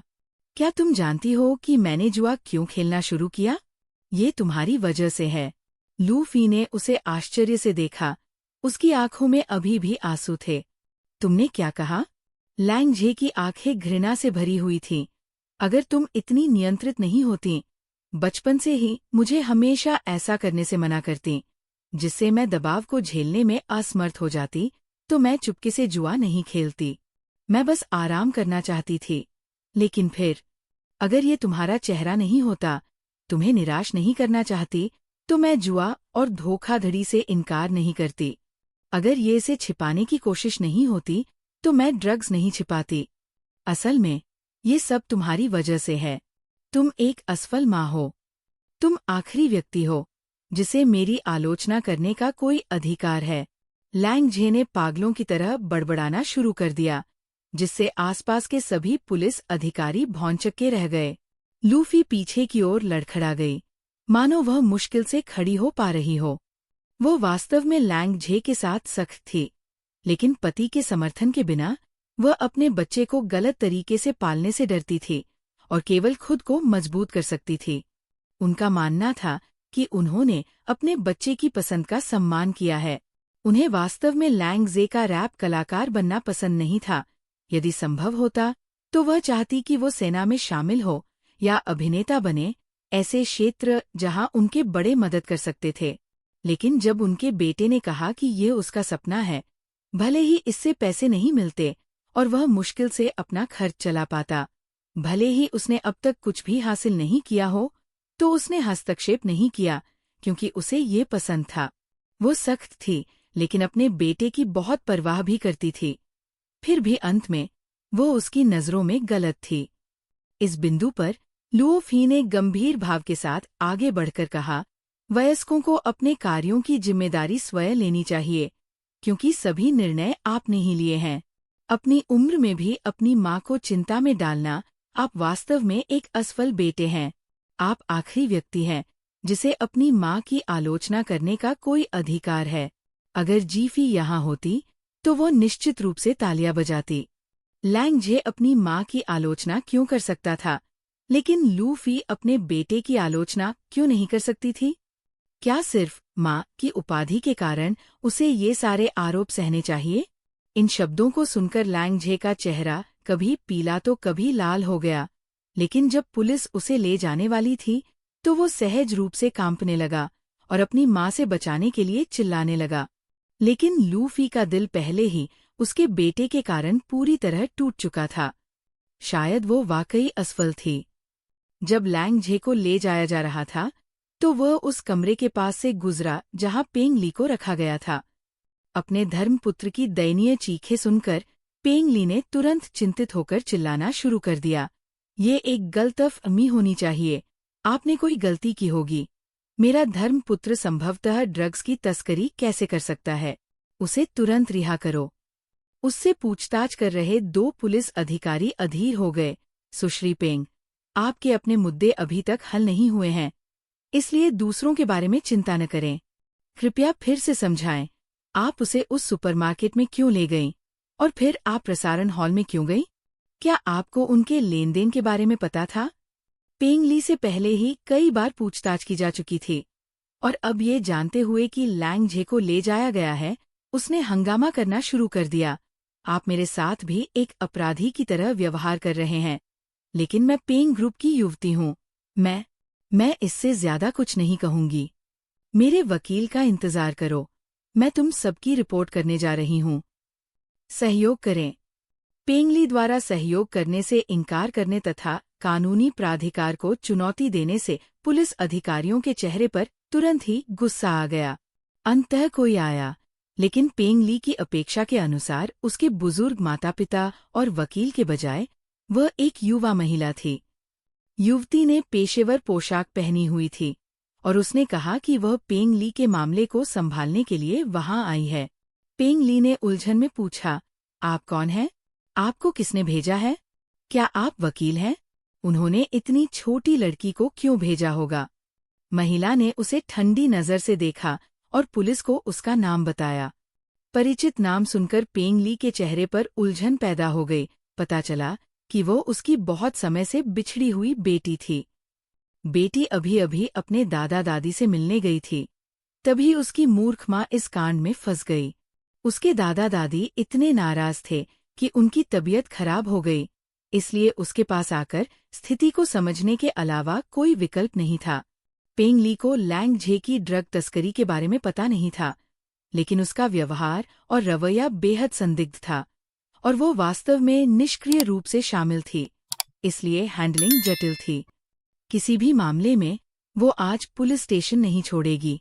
आप यहीं रुकें, मैं इस मामले को निपटाने के लिए एक वकील का प्रबंध करूंगी। बेटी ने पेंग ली की ओर देखे बिना ही ठंडे स्वर में कहा, लेकिन पेंग ली ने उसे घृणा से देखते हुए कहा, तो फिर तुम यहाँ क्यों आई? मुझे अपमानित होते देखने के लिए? क्या तुम अपना सर्वश्रेष्ठ प्रयास नहीं करने और इस अवसर का उपयोग मुझसे बदला लेने के लिए करने की योजना बना रही हो? बेटी ने ठंडी हंसी हंसी, तुमसे बदला लेना? तुम इसके लायक नहीं हो। अगर मेरे दादा दादी की खातिर ऐसा न होता तो मैं इसमें शामिल भी नहीं होती, हालांकि मुझे वाकई इसकी उम्मीद नहीं थी। चैप्टर 176। पेंग ली का चेहरा अचानक बदल गया। हालांकि उसे ये बेटी पसंद नहीं थी, फिर भी वह चाहती थी कि वो उसका पूरा सम्मान करे। उसके उपहासपूर्ण भाव और अधूरे वाक्यों को देखकर वो खुद को रोक नहीं पाई और बोल पड़ी, तुम क्या कहना चाह रही हो? वू शिंकिंग ने व्यंग्यात्मक लहजे में कहा, मैंने सुना है कि तुम मुझे अपनी ही बेटी को नापसंद करती हो, क्योंकि तुमने सपना देखा था कि मैं तुम्हारे पतन और कारावास का कारण बनूंगी। पेंग ली स्तब्ध रह गया और वू शिंकिंग ने हंसते हुए कहा, अब आपके पतन और कारावास का कारण कौन है? क्या ये मैं हूँ? नहीं, ये आपका प्रिय ईश्वर पुत्र है। बधाई हो, आपका सपना एक अलग तरीके से सच हो गया। पास में खड़ा पुलिस अधिकारी अपनी हंसी नहीं रोक सका। पेंग ली के चेहरे पर भाव बदल गए जब उसने वू शिंकिंग पर प्रहार करने के लिए अपना हाथ बढ़ाने की कोशिश की, लेकिन वू शिंकिंग ने उसकी कलाई पकड़ ली और कहा, तुमने अपने हिरासत के अधिकार छोड़ दिए हैं, इसलिए तुम्हें मुझे अनुशासित करने का कोई अधिकार नहीं है। ये कहने के बाद वू जिंकिंग ने पेंग ली का हाथ छोड़ दिया और अपनी माँ की हताश अभिव्यक्ति को अनदेखा करते हुए चली गई। जैसे ही उसने दरवाजा खोला, सन मैन वहां से गुजर रहा था। वो धोखाधड़ी के मामले से संबंधित मामलों को संभालने के लिए वहां आई थी और लुओ फेई उसके पास खड़ा था, उसे अंदर ले जाने के लिए। वू जिंगकिंग उन्हें नहीं जानती थी, इसलिए स्वाभाविक रूप से उनका अभिवादन नहीं करेगी। जब वह जाने वाली थी, तो उसने अपने पीछे हलचल महसूस की।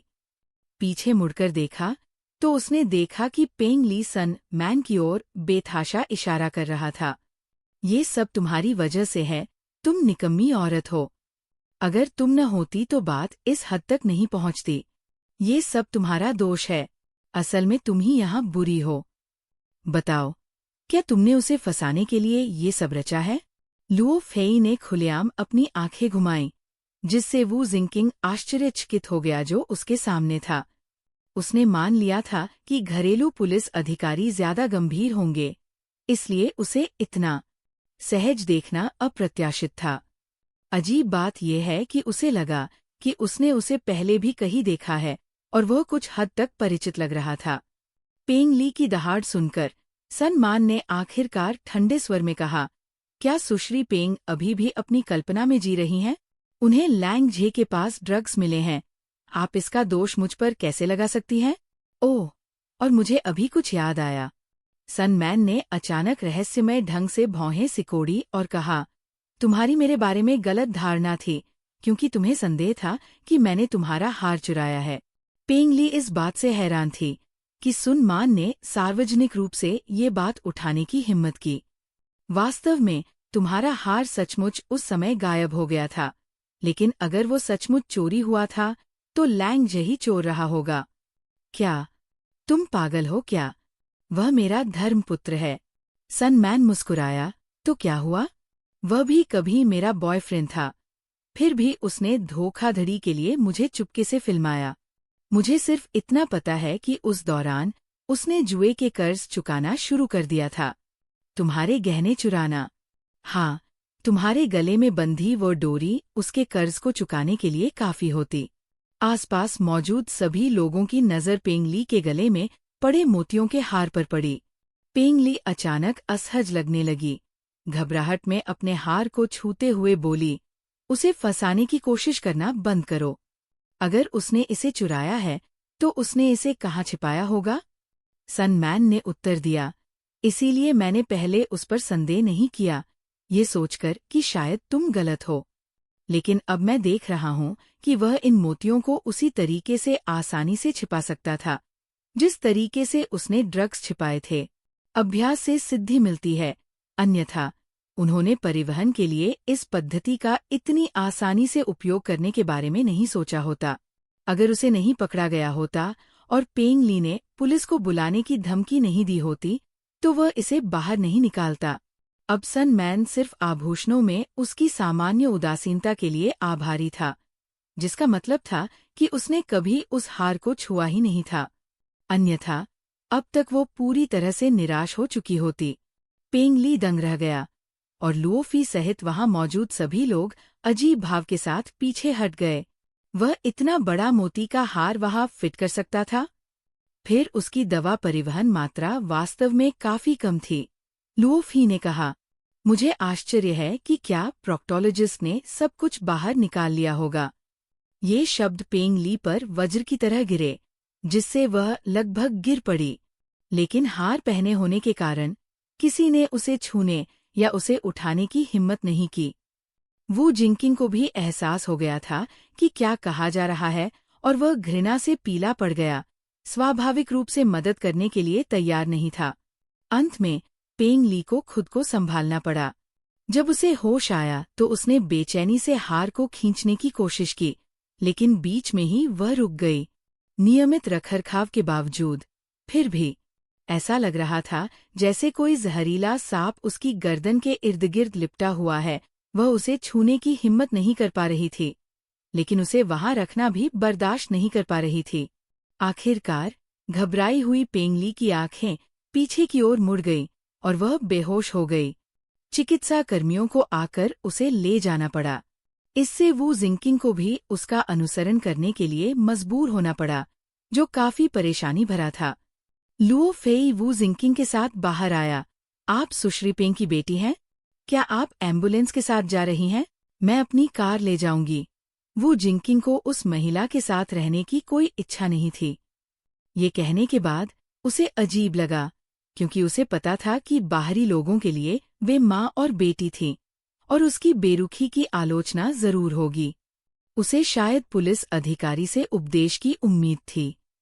हालांकि लुओ फी ने हस्तक्षेप नहीं किया और पुलिस अधिकारियों को एम्बुलेंस का पीछा करने की व्यवस्था की। इससे वू जिंकिंग को लुओ फी पर एक और नजर डालनी पड़ी। किंग। अचानक किसी ने वू शिंकिंग को आवाज लगाई। पीछे मुड़कर देखने पर उसने एक युवक को देखा, जो ये देखकर रुक गया कि लुओ फेई उसके साथ घूम रहा है और थोड़ी असहजता दिखा रहा था। एक पुलिस अधिकारी होने के नाते लुओ फेई ने स्वाभाविक रूप से उस आदमी के अजीब भाव को पहचान लिया, लेकिन उसे यकीन था कि वह इस आदमी को नहीं जानता था। वो आदमी तुरंत संभल गया और चिंता से उसके पास आकर पूछा, मैंने अभी अभी आंटी को ले जाते हुए देखा, क्या कुछ हुआ है? हाँ, वो बेहोश हो गई है। हम अस्पताल जा रहे हैं, वू जिंकिंग ने स्पष्ट रूप से कहा। उस आदमी ने वू जिंकिंग के कंधों पर हाथ रखा, तो चलो चलें। वे स्पष्टतः रिश्ते में थे। वू जिंकिंग ने स्वीकृति में लुओ फी को सिर हिलाया और आदमी ने भी मुस्कुराकर उसकी ओर सिर हिलाया, हालांकि उसकी अंतिम नज़र में एक सार्थक मुस्कान थी। लुओ फेई ने स्थिति के बारे में कुछ अजीब महसूस करते हुए थोड़ा सा भौहें सिकोड़ी। हालांकि स्टेशन व्यस्त था और उसके पास इस पर विचार करने का समय नहीं था, क्योंकि अभी भी सेलिब्रिटी ड्रग उपयोग की घोषणाओं का ढेर लगा हुआ था। सभी संबंधित हस्तियों की सूची संकलित करने और जारी करने के बाद वेइबो का सर्वर 1 मिनट के भीतर ही क्रैश हो गया। यहाँ तक कि अन्य ऐप्स जो मुख्य रूप से सेलिब्रिटी गॉसिप पर चर्चा करते थे, वे भी क्रैश हो गए। किन परिवार को अपने पेजों को तेजी से रिफ्रेश करते देखकर यह अंदाजा लगाया जा सकता है कि अन्य नेटिजन क्या कर रहे थे। वाह, किसी ने हमारे समूह में स्क्रीनशॉट साझा कर दिए। मेरे सहपाठियों का समूह बहुत रो रहा है। उनके कई पसंदीदा गिर गए हैं, किन रोंग ने उत्साह से कहा। किन यान ने भी आश्चर्य से कहा, हमारे अस्पताल कार्य समूह में भी चर्चाओं का दौर चल रहा है। किन के पिता ने कहा, किन कॉरपोरेशन का समूह शांत है, लेकिन हमारे उत्पादों के साथ सहयोग करने वाली कुछ हस्तियां इसमें शामिल थीं। किन की मां ने कहा, मुझे लगता है कि हमारा दूसरा बेटा आज रात घर नहीं आएगा। किन झाओ ने कहा, ये ज्यादा परेशानी वाली बात नहीं है, बस सहयोग समाप्त करने का एक बयान जारी कर दीजिए। जी फेल ने कहा, सिस्टर पेई हमारे स्टूडियो के छोटे समूह चैट में भी गाली दे रही है, क्योंकि पुरुष अभिनेताओं में से एक यू रुएन की वर्तमान फिल्मांकन परियोजना में सहायक अभिनेता है। उसके सभी दृश्यों को फिर से शूट करने की आवश्यकता है, जिससे शेड्यूल में देरी हो रही है। सौभाग्य से उसने सफलतापूर्वक सन मैन को साइन कर लिया है, इसलिए वो अच्छे मूड में है, अन्यथा उसका गुस्सा अभी शांत होना मुश्किल होगा। जल्द ही ऐप्स ठीक हो गए और हर कोई इंटरनेट पर सर्फिंग करने के लिए वापस आ गया। सार्वजनिक चौक बेघर प्रशंसकों से भरा हुआ था। वहां पूरी तरह से तबाही का दृश्य था। लेकिन इससे पहले कि वे इस नाटक को पूरी तरह समझ पाते, उन्होंने जी फी को श्राप देते हुए सुना, अरे, मैं अभी भी नंबर 1 पर क्यों चल रहा हूँ? किन परिवार, क्या ये सच है? जल्दी से जांच करते हैं। चैप्टर 177। किन परिवार ने जांच की और पाया कि न केवल ये शीर्ष ट्रेंडिंग विषय था, बल्कि शीर्ष 3 ट्रेंडिंग विषय जी फी के बारे में थे। उसके बाद दिवंगत हस्तियों के बारे में समाचार थे। हमारी बहन फेई पर भरोसा करें, जो मनोरंजन उद्योग की न्यायाधीश है, कानून का पालन करने वाली है, हमेशा खड़ी रहती है। प्रिय, क्या आप ऐसे सितारे का अनुसरण करना चाहते हैं जो कभी नहीं गिरेगा? सिस्टर फेई का सत्यापन चुनें। बहन फेई, कृपया मेरे लिए सत्यापन में मदद करें। ये बहुत बड़ा ब्रेन वॉशिंग दृश्य लगता है। हे भगवान, इस प्रवृत्ति को किसने शुरू किया? किन परिवार हंसना चाहता था, लेकिन हिम्मत नहीं जुटा पाया। चारों ओर देखने पर पता चला कि हर जगह कंधे हिल रहे थे। जी फी ने देखा कि इन गिरे हुए सेलिब्रिटीज के ट्रेंडिंग नंबर उससे कम थे, इसलिए उन्हें गंभीरता से संदेह हुआ कि कुछ लोग उन्हें बलि का बकरा बना रहे हैं। हालांकि पे मिंगक्सवान से संपर्क करने के बाद उन्हें ये स्वीकार करना पड़ा कि वास्तव में किसी ने उनके लिए ट्रेंडिंग टॉपिक नहीं खरीदे थे।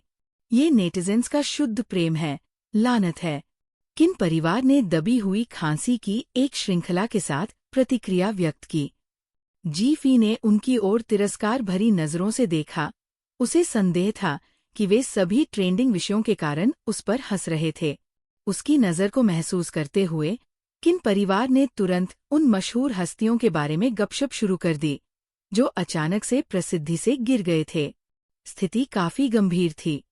जिन लोगों ने पहले भी कुछ लक्षण दिखाए थे, उनके अलावा कुछ साफ सुथरी हस्तियां भी इसमें शामिल थी, जिनमें से एक ने पहले भी नशीली दवाओं के खिलाफ अभियान चलाया था।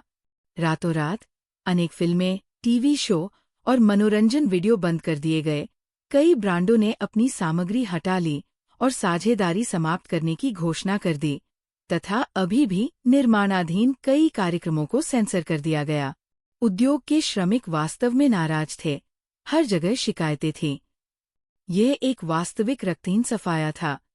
संबंधित हस्तियों के वेबो खातों पर प्रतिबंध लगा दिया गया, जिससे केवल उनके स्टूडियो से एकाकी बयान ही सामने आए और उनके सुपर प्रशंसकों ने अपना अवतार बदलकर काला कर लिया। कई प्रशंसकों ने वास्तविकता का सामना करने से इनकार कर दिया। हर जगह स्थिति के बारे में पूछते रहे या अपने आदर्शों के लिए बहाने ढूंढते रहे। कुछ विदेशी प्रशंसकों ने तो यहाँ तक दावा किया कि ये चीजें कोई बड़ी बात नहीं है, तथा कहा कि चीनी मनोरंजन उद्योग राई का पहाड़ बना रहा है। लेकिन अधिकांश घरेलू दर्शकों ने मशहूर हस्तियों के नशीली दवाओं के उपयोग का दृढ़तापूर्वक विरोध किया। पहले हम अधूरी जानकारी के कारण निर्णय नहीं ले पाते थे। अब हम सब कुछ जानते हैं और कार्रवाई का अनुरोध करते हैं।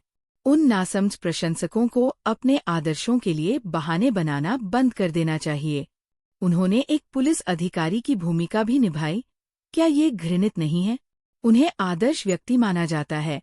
क्या वे इस तरह से नाबालिगों को प्रभावित करना चाहते हैं? देखिए, उन्होंने युवाओं के मूल्यों को किस तरह विकृत कर दिया है। यह भयावह है। मूल्य चेहरों का अनुसरण तभी तक करते हैं जब तक कि प्रमुख सही और गलतियां सामने नहीं आ जाती।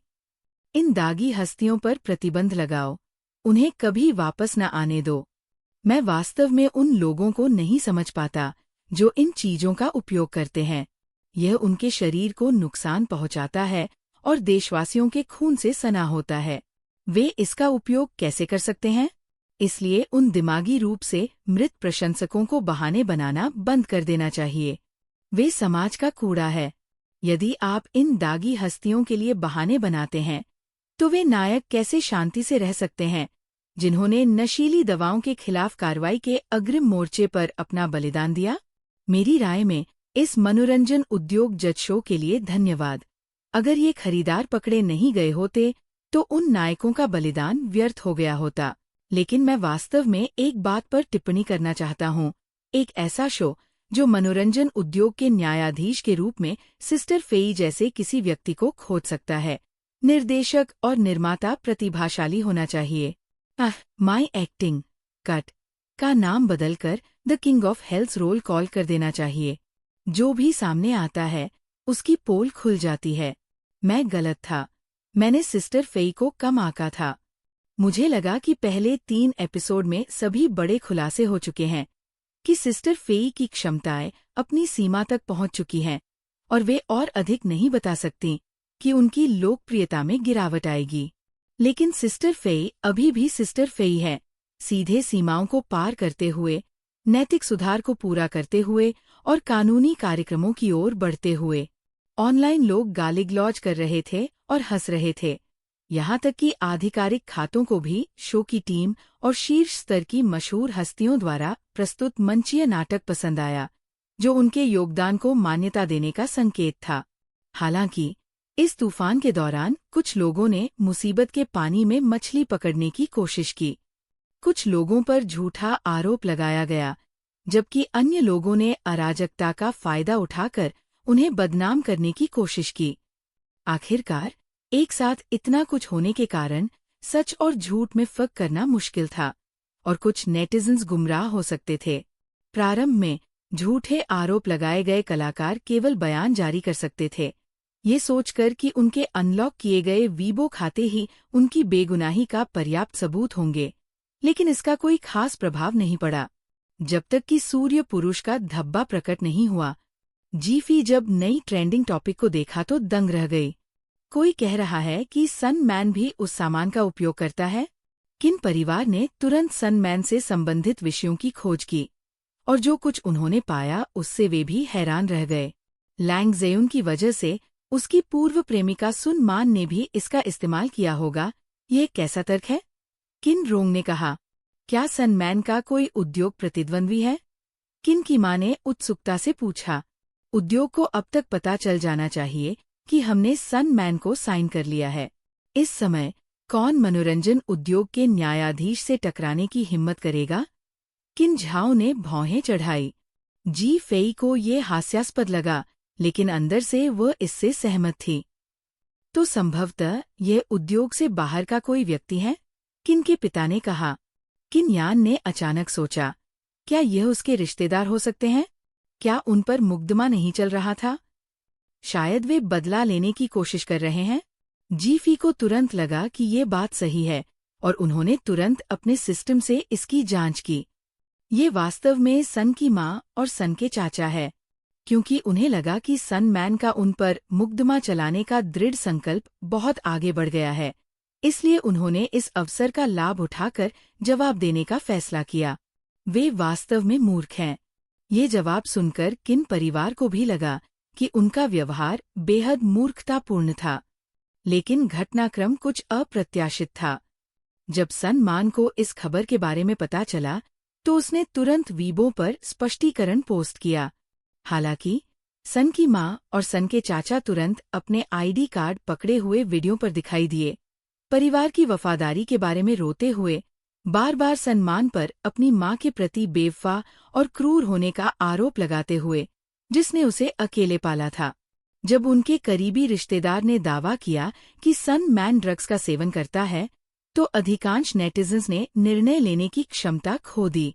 आखिर कौन सी मां अपने बच्चे को ऐसे आरोप लगाकर नुकसान पहुंचाएगी? हालांकि शो के वफादार प्रशंसक संशय में रहे। ये कैसे संभव है?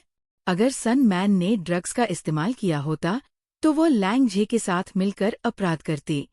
उनके बीच इतना बड़ा झगड़ा कैसे हो सकता है? बिल्कुल, लैंग जे के इतने करीब होने के कारण अगर वह ड्रग्स का इस्तेमाल करती, तो वो निश्चित रूप से सूची में होती।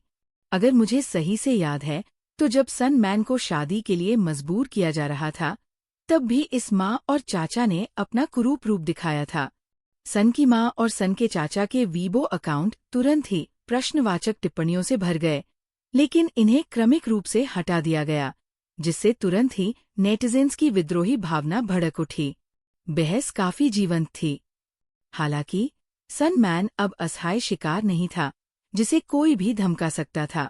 पे मिंगक्सवा ने सीधे तौर पर सन की मां और सन के चाचा के आरोपों को नजरअंदाज कर दिया और वेबो पर सन मैन के साथ बातचीत शुरू कर दी, जिसका विषय था स्टूडियो में एक और शक्तिशाली सदस्य के शामिल होने का जश्न मनाना।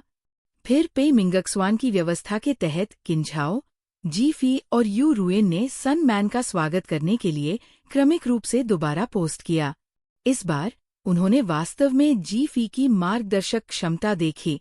उसके पुनर्पोस्ट के साथ 99% लोगों ने दृढ़ता से सन मैन की निर्दोषता पर विश्वास किया। चाहे सूर्य की मां और सूर्य के चाचा ने कितना भी रोया और झूठे साक्ष्य प्रस्तुत किए, बहुत कम लोगों ने ध्यान दिया। अंत में पे मिंगक्सवान ने मजाक में कहा, हमारे स्टूडियो में शामिल होने का पहला कदम स्वाभाविक रूप से हमारे कर्मचारियों के लिए स्वास्थ्य जांच है। चैप्टर 178। उस शाम पे मिंगक्सवान ने तस्वीरें पोस्ट की, जिसमें वह सुन मान को चिकित्सा परीक्षण के लिए ले जाती दिख रही थी तथा अप्रत्यक्ष रूप से विभिन्न परीक्षण परिणामों का उपयोग करके ये साबित कर रही थी कि सुन मान ड्रग्स का उपयोग नहीं कर रही थी। इस दोहरे सत्यापन के साथ अब कौन सन मैन को बदनाम करने की हिम्मत करेगा? परीक्षण के परिणाम आने के बाद पे मिंगक्सवान ने तुरंत एक बयान जारी किया। वो सुन की माँ और सुन के चाचा के खिलाफ उनके अपमानजनक आरोपों के लिए अपील दायर करेंगी। इससे तुरंत चर्चा की नई लहर पैदा हो गई। इस मिसाल के बाद गलत तरीके से आरोपित अन्य कलाकार, जो निर्दोष थे, भी अपने हितों की रक्षा के लिए आगे आए। लेकिन सूर्य की माँ और सूर्य के चाचा की बेशर्मी कल्पना से परे थी। वे फिर से पीड़ित बनने लगे, दावा करने लगे कि वे अशिक्षित हैं और ऐसे मामलों को नहीं समझते, अज्ञानता के कारण निर्दोष होने का नाटक करने लगे। उन्होंने कहा कि उन्होंने सनमैन का कुछ अजीब व्यवहार देखा था और स्थिति को गलत समझा था। उन्होंने दावा किया कि उन्होंने ऐसा केवल इसलिए किया क्योंकि उन्हें चिंता थी कि उनका रिश्तेदार भटक सकता है। ये सब अच्छे इरादे से किया गया था। ऐसी प्रतिक्रियाएं देखकर किन परिवार पूरी तरह से निराश हो गया। मैं केवल इतना कह सकता हूँ कि ये घृणा है जो और अधिक घृणा के द्वार खोल रही है, पूरी तरह से घृणित। किन परिवार? कुछ लोग अखरोट की तरह होते हैं, उन्हें तोड़ने की जरूरत होती है।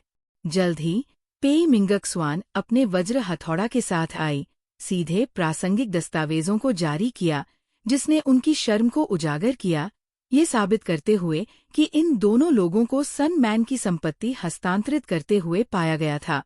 और जब सनमैन ने अपनी संपत्ति वापस मांगी तो बदनामी को एक नीच रणनीति के रूप में इस्तेमाल किया। भविष्य में होने वाली परेशानियों को रोकने के लिए पेई मिंगकस्वान ने एक विस्तृत विवरण लिखा, जिसमें विस्तार से बताया कि कैसे सूर्य की माँ और सूर्य के चाचा ने वर्षों तक सूर्यमान के साथ व्यवहार किया था। इसका उद्देश्य भविष्य में पारिवारिक संबंधों का उपयोग करके भावनात्मक हेरफेर और नैतिक ब्लैकमेल से बचना था। हे भगवान, मैंने कभी ऐसी माँ नहीं देखी जो अपनी बेटी के हितों के खिलाफ इस तरह काम करती हो। क्या इसे ही भाई का समर्थन करने वाला राक्षस या भतीजे का समर्थन करने वाला राक्षस कहते हैं? चलिए सन के चाचा के बारे में बात ही नहीं करते, लेकिन सन की माँ तो बिजली गिरने के लायक है। उसके दिमाग में क्या खराबी है जो अपने भाई और भतीजे को अपनी ही बेटी का खून चूसने में मदद कर रही है, और यहाँ तक कि अपनी ही बेटी पर झूठा आरोप लगा रही है? क्या वो नहीं जानती कि इससे सनमैन का करियर बर्बाद हो सकता है? कुछ महिलाएं सिर्फ पुरुषों की पूजा करती हैं। उनके लिए उस मांस के टुकड़े से ज्यादा कुछ मायने नहीं रखता। मैं गारंटी देता हूँ कि अगर सनमैन एक पुरुष होता तो सन की माँ एक बेटे की रक्षा करने वाली कट्टरपंथी होती। सूर्य की माँ खुद को नीची नजर से देखती है, इसलिए वह अपनी बेटी को भी नीची नजर से देखती है। वह सोचती थी कि एक अकेली माँ के रूप में वह केवल पुरुषों पर निर्भर होकर ही जीवित रह सकती है। भले ही बाद में उनका पूरा परिवार सूर्यमान पर निर्भर रहने लगा, लेकिन वह अब भी दृढ़ता से मानती थी कि वे भाइयों के समर्थन के बिना काम नहीं चला सकते। भले ही आप उसकी खोपड़ी को चीर कर उसे समझाए, लेकिन वह नहीं सुनेगी। ये शुद्ध स्वार्थ है। वह जानती है कि अपनी बेटी को अपमानित करने के गंभीर परिणाम नहीं होंगे, लेकिन अपने भाई और भतीजे को अपमानित करने का मतलब होगा त्याग दिया जाना। इसलिए वह दोनों पक्षों को बनाए रखने के लिए अपनी बेटी का बलिदान देती है। ऑनलाइन आलोचना देखकर सन की माँ टूट गईं। उन्होंने अभी तक सनमैन का घर नहीं छोड़ा था, और सन की माँ सन के चाचा और भतीजे के साथ समाधान ढूंढने की कोशिश कर रही थी। भतीजे ने जब देखा कि नेटिजन्स उसकी पृष्ठभूमि के बारे में जानने वाले हैं, तो उसने तुरंत सुन की माँ का हाथ झटक दिया और गुस्से से आरोप लगाया, अपनी बेटी को नियंत्रित न कर पाने के कारण ये सब तुम्हारा दोष है। अगर मुझे साइबर बुलिंग का सामना करना पड़ता है तो ये सब तुम्हारी वजह से होगा। सन के चाचा ने वकील द्वारा प्राप्त पत्र को देखते हुए गंभीर भाव से कहा, मैं तुम्हें चेतावनी दे रहा हूँ, अगर ये मामला अदालत में जाता है तो तुम्हें कहना होगा कि सब कुछ तुम्हारा विचार था, कि तुमने ये सब किया और हमें इसके बारे में कुछ भी पता नहीं था। अगर तुम सारा दोष अपने ऊपर नहीं लेती तो मैं तुम्हें फिर कभी अपनी बहन नहीं मानूंगा, और मेरा बेटा तुम्हें कभी चाची के रूप में नहीं देखेगा। क्या तुम समझती हो? सूर्य की माँ पीली पड़ गई। क्या मतलब है तुम्हारा? तुम चाहते हो कि मैं अकेली रहूं? हाँ, चाहे जेल जाना पड़े, जुर्माना भरना पड़े या कुछ और, तुम सब कुछ सहोगे, सन के चाचा ने गुस्से से चिल्लाते हुए कहा। तुम्हारी बेटी ने जो किया उसकी जिम्मेदारी तुम्हें लेनी चाहिए। मुझे सच में नहीं लगता कि वह तुम्हें मरने देगी। सन की माँ अपनी बुद्धि के अंत पर थी। वास्तव में नहीं जानती थी कि क्या करना है। वह केवल अपनी बेटी को मदद के लिए बुला सकती थी, यह विश्वास करते हुए कि अगर वो थोड़ा रोएगी तो दूसरा पक्ष निश्चित रूप से नरम हो जाएगा और उन्हें माफ कर देगा। लेकिन जब कॉल कनेक्ट हुई तो पेई मिंगक्सवान ने जवाब दिया, माफ करें, अदालत की सुनवाई से पहले सन मैन के सभी कॉल मैं संभाल लूंगा। कॉल करके अपना समय बर्बाद मत करो। कानून को सब कुछ तय करने दो। किसी से संपर्क न कर पाने के कारण सन की माँ पूरी तरह घबरा गई। उसे अचानक कुछ समझ में आया। सुन के चाचा और उनका बेटा कभी भी वास्तव में उसके नहीं थे, और उसने वो खो दिया जो वास्तव में उसका था। लेकिन चाहे वो कितना भी रोए, चिल्लाए, यहाँ तक कि आत्महत्या की धमकी भी दे, अब यह सब बेकार था। मामलों को ठंडे दिमाग से और दूर से निपटाने के अलावा सूर्य की माँ कभी भी सूर्य पुरुष को दोबारा नहीं देख पाएगी। आखिरकार उस झूठे आरोप ने सचमुच सन मैन के दिल को जमा दिया था। इस बीच किन परिवार के घर पर रह रही जीफी गुप्त रूप से नाटक का अनुसरण कर रही थी। बहुत बढ़िया, बहन पेई। दयनीय लोगों में घृणित पहलू भी होते हैं। आप इस तरह के लोगों को लाड प्यार नहीं कर सकते। वे अभी भी भावनात्मक ब्लैकमेल के लिए पारिवारिक संबंधों का उपयोग करना चाहते हैं। सपने देखते रहो, लेकिन सन के चाचा और उसके बेटे को भी मत छोड़ना। उन्हें बेनकाब करो। हाल के दिनों में किन जियान, किन झाओ और किन यान को छोड़कर किन परिवार के बाकी सभी लोग जीफी के साथ घर पर ही रहें, ताकि नाटक का अनुसरण करने में सुविधा हो। जीफी ने सोचा कि वे बस बेकार बैठे हैं और इंटरनेट पर सर्फिंग कर रहे हैं, और जब उन्हें कोई दिलचस्प गपशप मिल जाती है तो वे उसे सबके साथ साझा कर देते हैं। आखिरकार इस घटना के इतने व्यापक निहितार्थ थे कि मामला शांत होने में एक पूरा सप्ताह का गहन नाटक चला। लोग गपशप से भरे हुए थे। विभिन्न मार्केटिंग खातों ने संभवतः अपने वार्षिक केपीआई को समय से पहले हासिल कर लिया। अंत में सन मैन का मामला निराश नहीं करता। सन की माँ और सन के चाचा दोनों को दोषी ठहराया गया। भतीजे को कोई लाभ नहीं मिला और उन्हें वह सारी अचल संपत्ति वापस मिल गई जो बेची नहीं गई थी। यद्यपि इसमें काफी नुकसान हुआ, लेकिन इसका मतलब था कि अंततः परजीवियों के परिवार से छुटकारा मिल गया तथा भविष्य में केवल कानूनी रूप से अपेक्षित सहायता भुगतान ही शेष रह गया। हालांकि परिणाम आने के बाद भी कुछ लोगों ने ऑनलाइन व्यंग्यात्मक टिप्पणियां की और कहा कि सुन मान अपनी मां के प्रति बहुत कठोर थी। निश्चित रूप से जैसे ही कोई व्यक्ति थोड़ा सख्ती से काम करता है, नैतिकता के रक्षकों का एक समूह आलोचना करने के लिए आगे आता है। चूंकि वे कोड़े खाने वाले नहीं हैं, इसलिए उन्हें परवाह नहीं है कि दूसरे दर्द में हैं। वे बस अपने नैतिक उच्च आधार से दूसरों को शिक्षित करना चाहते हैं। आइए हम उन सभी की रिपोर्ट करें। किन परिवार चुपचाप रिपोर्ट बटन क्लिक करने में शामिल हो गया। सन मैन की प्रतिक्रिया ने जीफी को निराश नहीं किया। उसने उन आवाज़ों को अनदेखा कर दिया जो दूसरों को अच्छा करते हुए देखकर परेशान हो जाती थी। कभी कभी सीनियर लू फी की जांच करती, चुपचाप ठीक हो जाती और सिस्टर पेई के अगले निर्देशों का इंतजार करती। जेल जाने से पहले तक सन की माँ ने सन मैन को कभी नहीं देखा था। सिस्टर पेई के अनुसार सन की माँ तब तक रोती रही जब तक कि उसे लगा कि उसकी आत्मा नहीं चली गई। लगातार बड़बड़ाती रही, मैं गलत थी, मैं गलत थी, लेकिन बहुत देर हो चुकी थी। इस तूफान के बाद मनोरंजन उद्योग सचमुच बहुत साफ हो गया। बेशक इससे कई पूंजीपतियों के हित भी प्रभावित हुए, क्योंकि इससे कई लोगों के पैसे के पेड़ कट गए। किन कॉरपोरेशन के समर्थन के बावजूद कुछ लोग किन झाओ और जीफी को सबक सिखाने की तैयारी कर रहे थे। हालांकि इससे पहले कि उनका नया काम सामने आता, किन झाओ ने अस्थायी रूप से वापसी की घोषणा करते हुए कहा कि वो अस्थायी रूप से घरेलू मनोरंजन उद्योग को छोड़ देंगे और अंतर्राष्ट्रीय मनोरंजन उद्योग में पर्दे के पीछे काम करेंगे।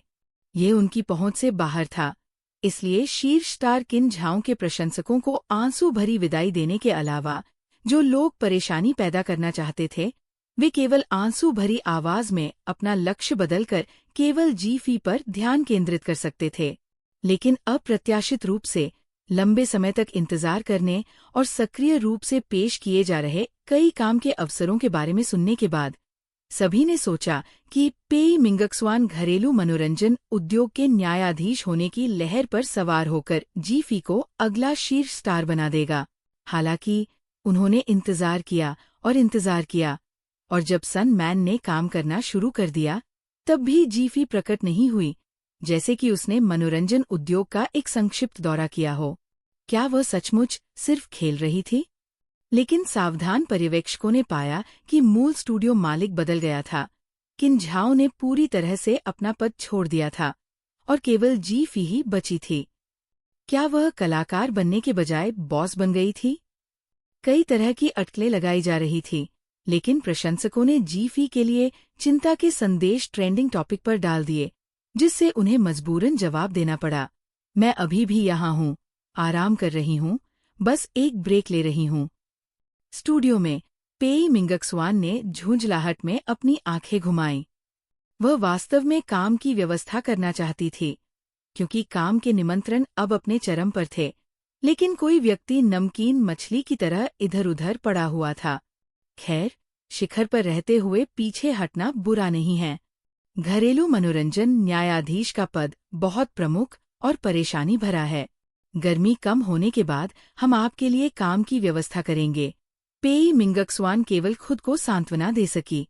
जी.फी ने आज्ञाकारी ढंग से सहमति दे दी। उसे इस समय आज्ञाकारी होना ही था। आखिरकार उसने पहले ही बहुत ज्यादा फायदा उठा लिया था। अब भी जी.फी अपने बगल में डेस्क पर बैठे दो आदमियों को कुछ अविश्वास भरी नजरों से देख रही थी। किन जियान और किन झाओ अंतिम दस्तावेज प्रसंस्करण का काम संभाल रहे थे।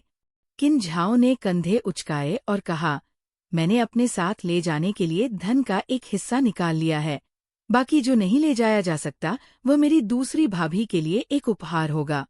किन जियान ने सिर हिलाया और कहा, मैं किन कॉरपोरेशन के नाम पर 1/3 फंड लगाऊंगा, लेकिन हिस्सा जी.फी के निवेश से अधिक नहीं होगा। भविष्य में जी.फी यहाँ एकमात्र बॉस होगा। पेई मिंगक्सवान संतुष्टि से मुस्कुराई, क्योंकि इसका मतलब था कि दूसरों को ये बताना कि उन्हें किन कॉरपोरेशन का समर्थन प्राप्त है। जी.फी के प्रति उसका रवैया तुरंत निराशा से मुस्कुराहट में बदल गया और उसने कहा, धन्यवाद, धन्यवाद।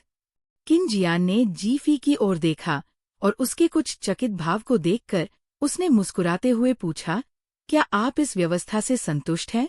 जी.फी ने घबराहट में सिर हिलाया, हालांकि उसे थोड़ा दोषी महसूस हो रहा था। शायद मुझे आपके पास निवेश किए गए अपने पैसे का इस्तेमाल अपने हिस्से के निवेश के लिए करना चाहिए, उसने सुझाव दिया। जी.फी को समझ में नहीं आ रहा था कि उसके पास खुद का पैसा होने के बावजूद उसके निवेश को किन जियान द्वारा वित्त पोषित क्यों किया जा रहा है। क्या ये पर्याप्त नहीं था? किन जियान की आंखें थोड़ी काली पड़ गईं। जी.फी के सारे पैसे जो उसने स्टूडियो में निवेश किए थे, उन्हें निवेश करना काफी जोखिम भरा होगा, और इसके अलावा कोई तुरंत उसे तलाक देने का साहस कर सकता है। वह जी.फी को ये विचार नहीं देना चाहता था। किन शियान ने बताया, आपके द्वारा निवेश किया गया पैसा अभी तक हस्तांतरित नहीं हुआ है, इसलिए इसका उपयोग नहीं किया जा सकता।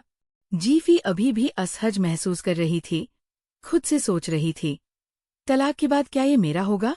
क्विन जियान, किन झाओ, मैंने कुछ नहीं सुना। किन जियान केवल इतना ही कह सका, इसके अलावा आपके पति के रूप में मेरा पैसा आपका पैसा है, लेकिन आपके नाम पर जो कुछ भी है वो हमेशा आपका ही रहेगा। सीधे शब्दों में कहें तो इस स्टूडियो से भविष्य में होने वाला सारा मुनाफा आपका ही होगा। हालांकि उसे निवेश के बारे में ज्यादा समझ नहीं थी, लेकिन इस स्पष्टीकरण से जी.फी की आंखें चमक उठीं। जब पैसे खोना ही असली दर्द होगा तो दोषी महसूस करने से क्या फर्क पड़ता है? हे, अब मेरे पास यू रॉयन और सन मैन है जो मेरे लिए पैसे कमा रहे हैं। मुझे किस बात की चिंता करनी है? मैं बस आराम से लेट सकता हूँ, और जब मैं बहुत ऊब जाऊंगा तो मैं नाटक को देखने के लिए वापस घेरे में कूद जाऊंगा। किन जियान की निगाहें लगातार उदार होती गईं, उसे जैसे चाहे खुश रहने दो।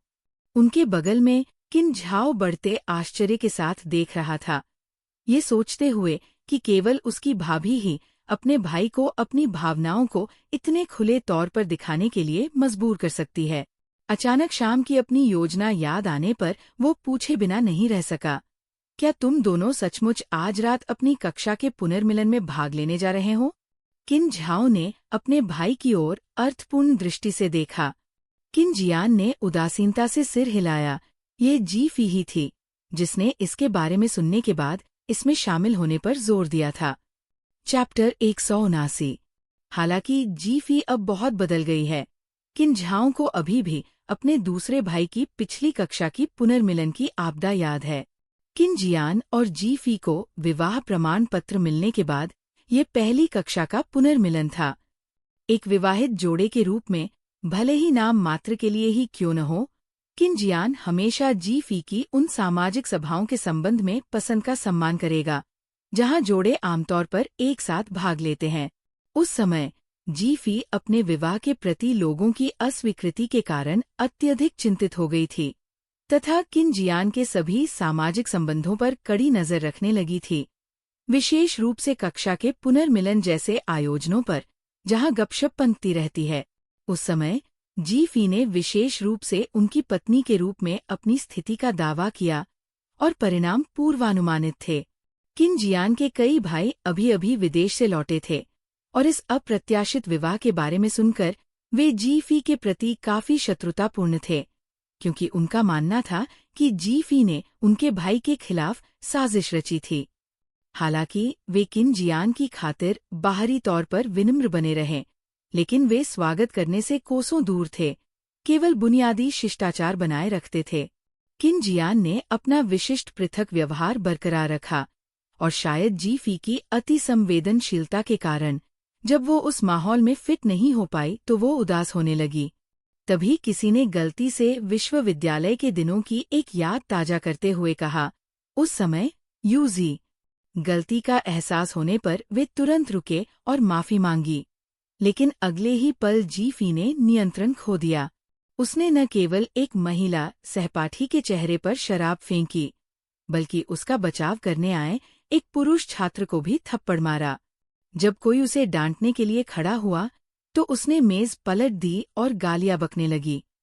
किन जियान उसे बिल्कुल भी नहीं रोक सका। इसने पुनर्मिलन को पूरी तरह से बर्बाद कर दिया, जिससे हर कोई शर्मिंदा और क्रोधित हो गया।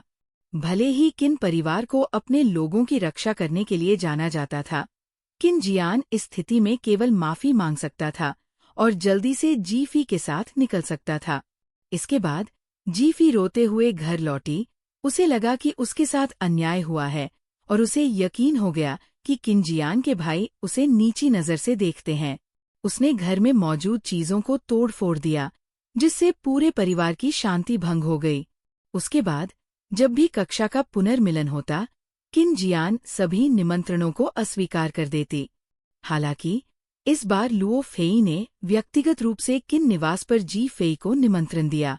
शायद हाल की घटनाओं ने लुओ फेई की जी फेई के बारे में राय बदल दी थी, जिससे यह एक वास्तविक निमंत्रण बन गया। लेकिन पिछला पुनर्मिलन बहुत अजीब था। कौन जानता है कि जी फी क्या सोच रही थी। शायद उसे लगा कि पिछली बार वो बहुत आगे निकल गई थी और वह माफी मांगना चाहती थी और दूसरे भाई के सहपाठियों के साथ बेहतर ढंग से पेश आने की कोशिश करना चाहती थी। किन झाओ ज्यादातर सहपाठियों के बारे में ज्यादा चिंतित नहीं था, लेकिन उसके दूसरे भाई के कुछ दोस्त काफी गुस्सैल स्वभाव के थे। पिछली बार इतने बड़े विवाद के बाद कौन जानता था कि ये मुलाकात कैसी होगी। ये जानते हुए कि जी फी पुनर्मिलन में भाग लेने जा रही थी, पूरा परिवार चिंतित था और अभी भी अपने निजी समूह चैट में इस पर चर्चा कर रहा था। इसीलिए किन झाओ खुद को फिर से पूछने से रोक नहीं पाया। अगर वो जी फी होता तो वो उन लोगों का सामना कभी नहीं करना चाहता। लुओ फी जैसे लोगों से आमने सामने मिलना ठीक रहेगा, लेकिन फिर से मिलना? बस इसके बारे में सोचते ही उसके पैर शर्म से सिकुड़ गए। तभी किन जियान ने सारा काम निपटाकर अपने सहायक को सौंप दिया। फिर जी फी के पास जाकर कहा, हमें जाने के लिए तैयार हो जाना चाहिए। जी फेई अपने स्टूडियो के लिए और अधिक श्रमिकों की भर्ती के बारे में सोच रही थी। तभी उसने उसकी आवाज सुनी और उसे आज का मुख्य कार्यक्रम याद आ गया। वह तुरंत उठ खड़ी हुई और उत्साहित दिख रही थी। किन झाओ ने संदेह से पूछा, तुम दूसरे भाई के क्लास रियूनियन को लेकर इतनी उत्साहित हो? निश्चित रूप से वो भूली नहीं थी कि उसने पिछली बार क्या किया था। जी फेई ने सिर हिलाया, जबकि अंदर ही अंदर वो खुश हो रही थी। कौन सी क्लास रियूनियन? ये स्पष्ट रूप से एक ड्रामा फील्ड है। हे भगवान, मैं आखिरकार रसदार गपशप को करीब से देख सकता हूँ। किन जियान के भाई, हे भगवान, उनके इर्दगिर्द का ड्रामा विस्फोटक है। हे, उसकी अनियंत्रित मुस्कान से उसका उत्साह पता चल रहा था। किन शियान, तो ये गपशप के लिए था? उसने सोचा। रुको, क्या उसके भाई वाकई इतने नाटकीय थे? किन झाओ, ये अचानक इतना अर्थपूर्ण क्यों हो गया? अरे, अब मैं उत्सुक हूँ। ये वास्तव में कितना विस्फोटक है। एक की एक पूर्व प्रेमिका है जो उसकी भाभी बन गई है और वे अभी भी उलझे हुए हैं। दूसरा अपने सच्चे प्यार के लिए एक विकल्प को बढ़ा रहा है, लेकिन ये वास्तव में भुगतान की व्यवस्था है। एक का क्रश उसकी चचेरी बहन से शादी करने वाला है और तीसरे के पिता किसी ऐसी महिला से शादी करने वाले हैं जो उनकी उम्र में ही है। लुओफी वास्तव में उनमें से सबसे सामान्य है। हालांकि मैंने सुना है कि वह और उसकी प्रेमिका विवाह से पहले ही गर्भवती हो गई थी और कुछ मोचन कहानी थी। हर जगह नाटक है। किन शियान, रुको, क्या? वह किसके बारे में बात कर रही हैं? हालांकि किन शियान आमतौर पर दूसरों के निजी मामलों में दखल नहीं देता था, लेकिन उसे इन बातों के बारे में सुनना चाहिए था। उनमें से एक के पिता द्वारा एक छोटी लड़की से शादी करने की खबर को छोड़कर, जो पहले से ही उच्च समाज के हलकों में फैल रही थी। ये सभी अन्य कहानियां क्या थीं? किन जियान को आश्चर्य होने लगा कि क्या जीफी किसी अलग वर्ग के पुनर्मिलन के बारे में बात कर रही थी, या शायद वह उसके भाइयों से बिल्कुल अलग लोगों के बारे में बात कर रही थी। किन झाओं की आंखें चौड़ी हो गईं। क्या क्या क्या मेरे भाई के दोस्त ऐसी नाटकीय स्थितियों में शामिल हैं? अरे, मैं वास्तव में इस नाटक को व्यक्तिगत रूप से देखना चाहता हूँ। लेकिन इस तरह की सभा में वो संभवतः चुपके से अंदर नहीं जा सकता था। कोई अन्य विकल्प न होने के कारण किन झाओ ने पारिवारिक समूह चैट में जो सुना था उसे साझा किया। बांटी गई खुशी दोगुनी हो जाती है। किन परिवार के सदस्य अचानक गपशप से घिर गए, लेकिन व्यक्तिगत रूप से उपस्थित होने में असमर्थ थे। क्या आपको यकीन है कि ये खुशी साझा करना है? इस समय तक किन जियान पहले से ही जीफी के साथ बाहर जा रहा था। वे अपेक्षाकृत देर से पहुंचे और तब तक किन शियान के अधिकांश भाई पहले ही आ चुके थे। जब लुओफी अपनी प्रेमिका के साथ पहुंचे तो सभी का ध्यान उनकी ओर गया, विशेष रूप से सबसे उल्लेखनीय मेज पर बैठे लोगों का। यहाँ तक कि कक्षा के पुनर्मिलन समारोह में भी अलग अलग सामाजिक दायरे होते थे। उनकी मेज को सबसे प्रतिष्ठित समूह माना जाता था। लुओ झो ने आलोचना का नेतृत्व किया। उसका चेहरा अमित्र था। क्या तुमने अपना दिमाग खो दिया है? तुमने वास्तव में किन जियान के घर से उस पागल औरत को आमंत्रित किया था? लुओ झो के पास बैठी जुआन यी बोली। लुओ झो, वो अभी भी किन जियान की पत्नी है। उसे ऐसा कहना शिष्टता नहीं है। लुओ झो ने अधीरता से भौहें सिकोड़ते हुए कहा, ये क्लास का पुनर्मिलन है। क्या आप यहाँ हमारी सहपाठी के रूप में हैं या मेरी भाभी के रूप में? व्याख्यान अन्य अवसरों के लिए बचाकर रखें। जुआन यी की अभिव्यक्ति थोड़ी बदल गई। उपस्थित लोगों में से कुछ ने बुद्धिमानी से अपने विचार अपने तक ही सीमित रखे, जबकि अन्य ने लुओ झो का मजाक उड़ाया। यू, क्या हुआ? हमारी क्लास मॉनिटर के आपकी भाभी बन जाने से असहज हैं? 2 साल से ज्यादा हो गया है। क्या आपको अभी भी इसकी आदत नहीं पड़ी है? उसकी उतनी ही चतुर प्रेमिका बाई शियाओक्सी भी हंसी। अगर मुझे सही से याद है, जब जुआन यी ने गलत बोला और जी फेई ने उस पर ड्रिंक फेंकी, तो क्या तुम ही सबसे पहले खड़े होकर उसका बचाव नहीं कर रहे थे? तुम्हें थप्पड़ भी पड़े। अब मुझे समझ में आ गया, भले ही तुम उसे अपनी भाभी के रूप में स्वीकार नहीं करते, फिर भी तुम उसे अपना परिवार मानते हो। लुओ झो, तुम बहुत अजीब हो। हाँ, अन्य लोग इस अज्ञानी दंपति को खींच से देख रहे थे। चुप रहो, लुओ झो ने ठंडे स्वर में कहा। क्यू ली ने कंधे उचकाए, एक हाथ से एक शांत लड़की को पकड़ा और लुओ फी की ओर इशारा किया। उसने हमें धोखा दिया था जब वो पुलिस का कुत्ता उधार ले रहा था। ये सुनकर सेन टिंग, जिसने अभी अभी अपना फोन रखा था, बोली, मैंने वो शो देखा। जी फी ने अच्छा प्रदर्शन किया है और कई अच्छे काम किए हैं। वो वर्तमान में मनोरंजन उद्योग में सबसे लोकप्रिय है और उसका प्रदर्शन बहुत अच्छा है। मुझे लगता है कि वह बदल गई होगी। ये सिर्फ दिखावा है। क्या आपके मंगेतर मनोरंजन उद्योग में काम नहीं करते? क्या उन्होंने आपको नहीं बताया कि ये सब नकली व्यक्तित्व है? लुओ झो ने घृणा से कहा। सेन टिंग बहस नहीं करना चाहते थे और उन्होंने बात वहीं छोड़ दी। सेन टिंग के बगल में बैठे जिंगयान ने लुओ फी को संबोधित करने से पहले उसकी ओर देखा, जो अपनी प्रेमिका को बैठने में मदद कर रहा था और बाकी सभी को अनदेखा कर रहा था। क्या तुम ही नहीं थे जो पहले उसे सबसे ज्यादा नापसंद करते थे? हालांकि ऐसा लग रहा था कि लुओ फी का जी फी के साथ कोई टकराव नहीं था, लेकिन वास्तव में वह वही था जो शुरू में उसे सबसे ज्यादा नापसंद करता था। चैप्टर 180। लुओ फेई न्याय की भावना से भरपूर व्यक्ति है। वह किन जियान को सबसे लंबे समय से जानता है और वे सबसे करीबी दोस्त है। किन जियान का व्यक्तित्व बचपन से ही हमेशा शांत और अलग रहा है और वह भावनात्मक रूप से प्रतिक्रिया करने में काफी धीमा है। लुओ फी को हमेशा चिंता रहती है कि कोई किन जियान का फायदा उठा सकता है, लेकिन वास्तव में किन जियान इतना होशियार है कि किसी के लिए भी उसे धमकाना मुश्किल है। ये सिर्फ इतना है कि लुओ फी के मन में किन जियान के प्रति एक मजबूत सुरक्षात्मक प्रवृत्ति है। इसलिए लुओ फी ने किन जियान की शादी की काफी आलोचना की है। उसे लगता है कि किन जियान का फायदा उठाया गया है। पिछली कक्षा के पुनर्मिलन का तो जिक्र ही न करें, जहां किन जियान, जो आमतौर पर सामाजिक परिस्थितियों को संभालने में बहुत अच्छा है, को शायद ही कभी माफी मांगने की जरूरत पड़ती है। उसे अपना सिर झुकाकर जी फी की गलती के लिए माफी मांगनी पड़ी। ये देखना सभी के लिए वाकई असहज था। उस समय हर कोई सोच रहा था कि चाहे किन जियान और यूजी, जो अचानक टूट गए थे, को सुलह करने का मौका मिला या नहीं, भले ही उनके सहपाठी जिन यू ने कदम रखने का अवसर लिया हो, ये ठीक रहेगा। हालांकि उन्हें जिन यू के किन जियान के करीब आने का तरीका बिल्कुल पसंद नहीं आया, क्योंकि यह कुछ हद तक उसकी सबसे अच्छी दोस्त के बॉयफ्रेंड को चुराने की कोशिश जैसा लग रहा था।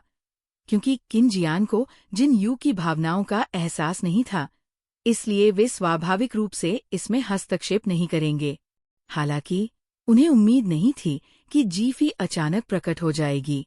अंत में जिन यू को अपने कार्यों का परिणाम भुगतना पड़ा। ये अविश्वसनीय था, लेकिन उन्होंने अभी भी जी फी को मंजूरी नहीं दी। किन जियान एक अच्छे चरित्र, मजबूत क्षमताओं वाला व्यक्ति है और असाधारण रूप से उत्कृष्ट, यहाँ तक कि परिपूर्ण है। ऐसे भाई और सहपाठी होने के कारण उन्हें कभी ईर्ष्या नहीं हुई, बल्कि केवल अविश्वसनीय रूप से गर्व और सम्मान महसूस हुआ। ये तो बताने की आवश्यकता ही नहीं है कि उनके परिवार इस तथ्य को लगभग एक लाभ के रूप में लेते हैं कि किन जियान उनका भाई है। व्यक्तिगत और पेशेवर दोनों रूप से वे सभी किन जियान को बहुत पसंद करते हैं। जब किन जियान यूजी के साथ थी, तो उन्हें लगा कि सब कुछ बहुत सही है। ये किसी खूबसूरत चीज को देखने जैसा था। वे इस जोड़े को पूरी तरह से पसंद कर रहे थे, लेकिन जी फी की शक्ल ने किन जियान की खूबसूरती को बर्बाद कर दिया। वे जी फी को कैसे पसंद कर सकते थे? इसलिए जब लुओ फी ने सक्रिय रूप से जी फी को उनके साथ शामिल होने के लिए आमंत्रित किया और यहाँ तक कि उन्हें इसके बारे में संदेश भी भेजे, तो सभी ने बहुत भ्रम व्यक्त किया। यहाँ तक कि अब भी विविधतापूर्ण शो में भाग लेने के कारण जी फी की प्रतिष्ठा में सुधार के बावजूद वे अब भी मानते हैं कि ये सब नकली है। ऐसा इसलिए भी है क्योंकि उन्होंने लगभग आधे साल से किन जियान को नहीं देखा है। या तो वे अपने रिश्तों में व्यस्त हैं या शहर से बाहर हैं। इसलिए वे वास्तव में जी फी के बड़े बदलावों के बारे में नहीं जानते हैं। अपने दोस्तों की शिकायतें सुनने के बाद लुओ फी ने सबसे पहले अपनी प्रेमिका के लिए एक कप गर्म चाय डाली और बोलने से पहले सब कुछ व्यवस्थित किया। मैंने उसे 2 कारणों से यहाँ आमंत्रित किया है। सभी लोग उत्सुक और शांत हो गए। सबसे पहले, वो वास्तव में बदल गई है। अब वो देखने में काफी अच्छी लगती है, ठीक वैसे ही जैसे किन जियान के माता पिता ने पहले जी फी का वर्णन किया था। उपस्थित अधिकांश लोगों को ये नहीं पता था कि किन जियान के माता पिता ने जी फी का वर्णन कैसे किया था, लेकिन लुओ फी और जिंग यान को पता था। जिंग यान ने भौहें उठाईं। जीवंत, प्यारी, शरारती और खुशमिजाज जी फी? क्या वह बदचलन औरत? लुओ झो के घृणित भाव से पता चल रहा था कि वह काफी घृणा से भरा हुआ था। क्यू ली ने उत्सुकता से उस लड़की को गले से लगाया जिसे उसने पकड़ रखा था। सचमुच? वह ऐसी ही हुआ करती थी? वही जो मुझसे बहस करती थी और मेज पलट देती थी? शायद किन जियान के माता पिता उसे गुलाबी चश्मे से देख रहे थे। लुओ फेई ने कंधे उचका दिए। वैसे भी मौजूदा जी फेई काफी दिलचस्प है। मुझे दूसरों के बारे में तो नहीं पता, लेकिन उसने और किन झाओ ने सन मैन केस में मदद की थी। शायद किन झाओ ने नेतृत्व किया। यू ने सोचा। बिल्कुल नहीं, उसका छोटा भाई भी जी फी को बहुत नापसंद करता था। बाई शियाओक्सी ने यू की बाह पर झुकते हुए कहा, जिसने तुरंत अपनी प्रेमिका से सहमति जताते हुए सिर हिला दिया। सेन टिंग कुछ कहना चाहता था, लेकिन उसने सोचा कि ये ठीक नहीं है और चुप रह गया। हालांकि जुआन यी को दोषी महसूस हुआ। शायद पिछली बार वो वास्तव में मेरे द्वारा उकसाई गई थी। हर कोई टिप्पणी करने में संकोच कर रहा था। लुओ फेई ने आगे कहा, दूसरा कारण ये है कि मैंने किन जियान को जी फी के प्रति काफी चौकस पाया, इसलिए मैं बहुत उत्सुक हूँ। ये सुनकर क्यू ली की डेट और लुओ फी की गर्लफ्रेंड को छोड़कर, जो इस बात से अनजान थे, सभी किन जियान के दोस्त थे। उनके चेहरे पर हैरानी थी, मानो वे सोच रहे हों, तुम किस बारे में बात कर रहे हो? ये आश्चर्य की बात नहीं है कि उन्होंने ऐसा सोचा, क्योंकि जब किन जियान यू जी के साथ थी, किसी ने कभी नहीं कहा कि किन जियान उस पर ध्यान देती थी। यद्यपि वे एक अच्छे जोड़े थे, लेकिन वे प्रेमी युगल नहीं, बल्कि सबसे अच्छे साथी लगते थे। तो चौकस, क्या किन जियान में ये बात भी है? मैं समझता हूँ किन जियान की सबसे बड़ी खामी ये है कि वह बहुत जिम्मेदार है। जी फी उसकी पत्नी है, इसलिए वह चौकस है। लुओ झो ने राहत की सांस लेते हुए कहा। सभी ने राहत की सांस ली, ये सोचकर कि यह स्पष्टीकरण उचित था। लेकिन लुओ फी ने अपना सिर हिलाया और स्थिति का विवरण दिया। उस समय किन जियान ने अचानक उसे सन मैन मामले को संभालने के लिए कहा। लुओ फी को ये समझ में नहीं आ रहा था कि किन जियान का सन मैन से कोई संबंध है या नहीं। किन जियान ने लुओ फी को उत्तर दिया, ये मेरी पत्नी के स्टूडियो का एक भावी कलाकार है। दरअसल लुओ फेई इसे संभालने के लिए किसी और को भेज सकता था, लेकिन किन जियान के शब्दों ने उसे चौंका दिया। किन जियान वास्तव में उसकी पत्नी की वजह से मदद के लिए उसके पास आई थी, और उसने अपने छोटे भाई को भी उसके साथ रहने के लिए कहा था। लुओ फेई को लगा कि आधे साल तक उसके दूर रहने के दौरान दुनिया बहुत बदल गई थी। आखिरकार ऐसे मामले को पुलिस को बुलाकर ही निपटाया जा सकता था, और यह एक ऐसा रिश्ता था जिसमें कई उतार चढ़ाव आए। जब वो वहां पहुंचा तो किन झाओ भी आश्चर्यचकित रह गया, क्योंकि उसे स्पष्ट रूप से उम्मीद नहीं थी कि उसका बड़ा भाई ऐसा कुछ करेगा। किन जियान के कार्यों से वास्तव में पता चलता था कि वो सचेत था, मानो वो नहीं चाहता था कि उसकी पत्नी के साथ कुछ गलत हो।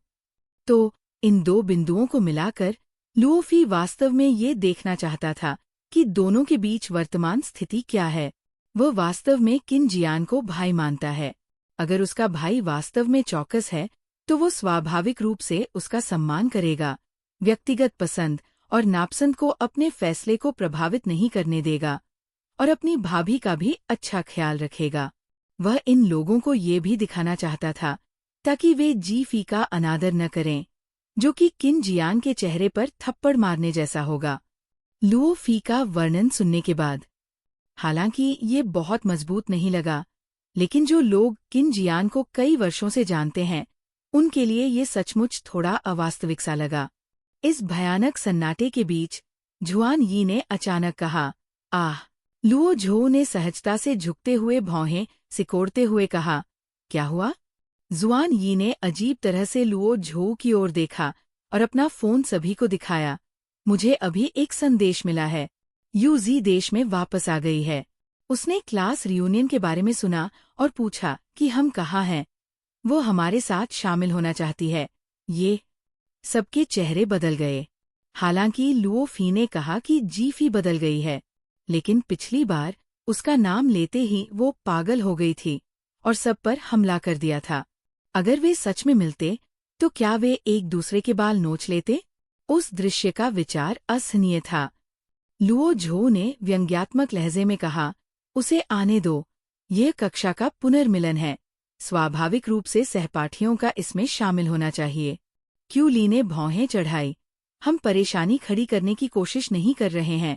हम सिर्फ ये देखना चाहते हैं कि किन जियान वास्तव में किसके दिल में है। हर कोई इस नाटक को देखने से खुद को रोक नहीं सका। केवल लुओ फेई का मुंह हिला। वह वही था जिसने लोगों को आमंत्रित किया था, और अगर कुछ हुआ तो जी फेई उसे दोषी ठहराएगा। वह बलि का बकरा नहीं बनना चाहता था, इसलिए उसने तुरंत किन जियान को संदेश भेजकर स्थिति स्पष्ट कर दी। वे आए या न आए, ये उन पर निर्भर है। अन्य लोगों ने उसे स्थिति के बारे में जानकारी देने का प्रयास करते देखा और उसे रोकना चाहा। वहाँ काफी लोग थे जो नाटक देखना चाहते थे और आनंद में शामिल होना चाहते थे।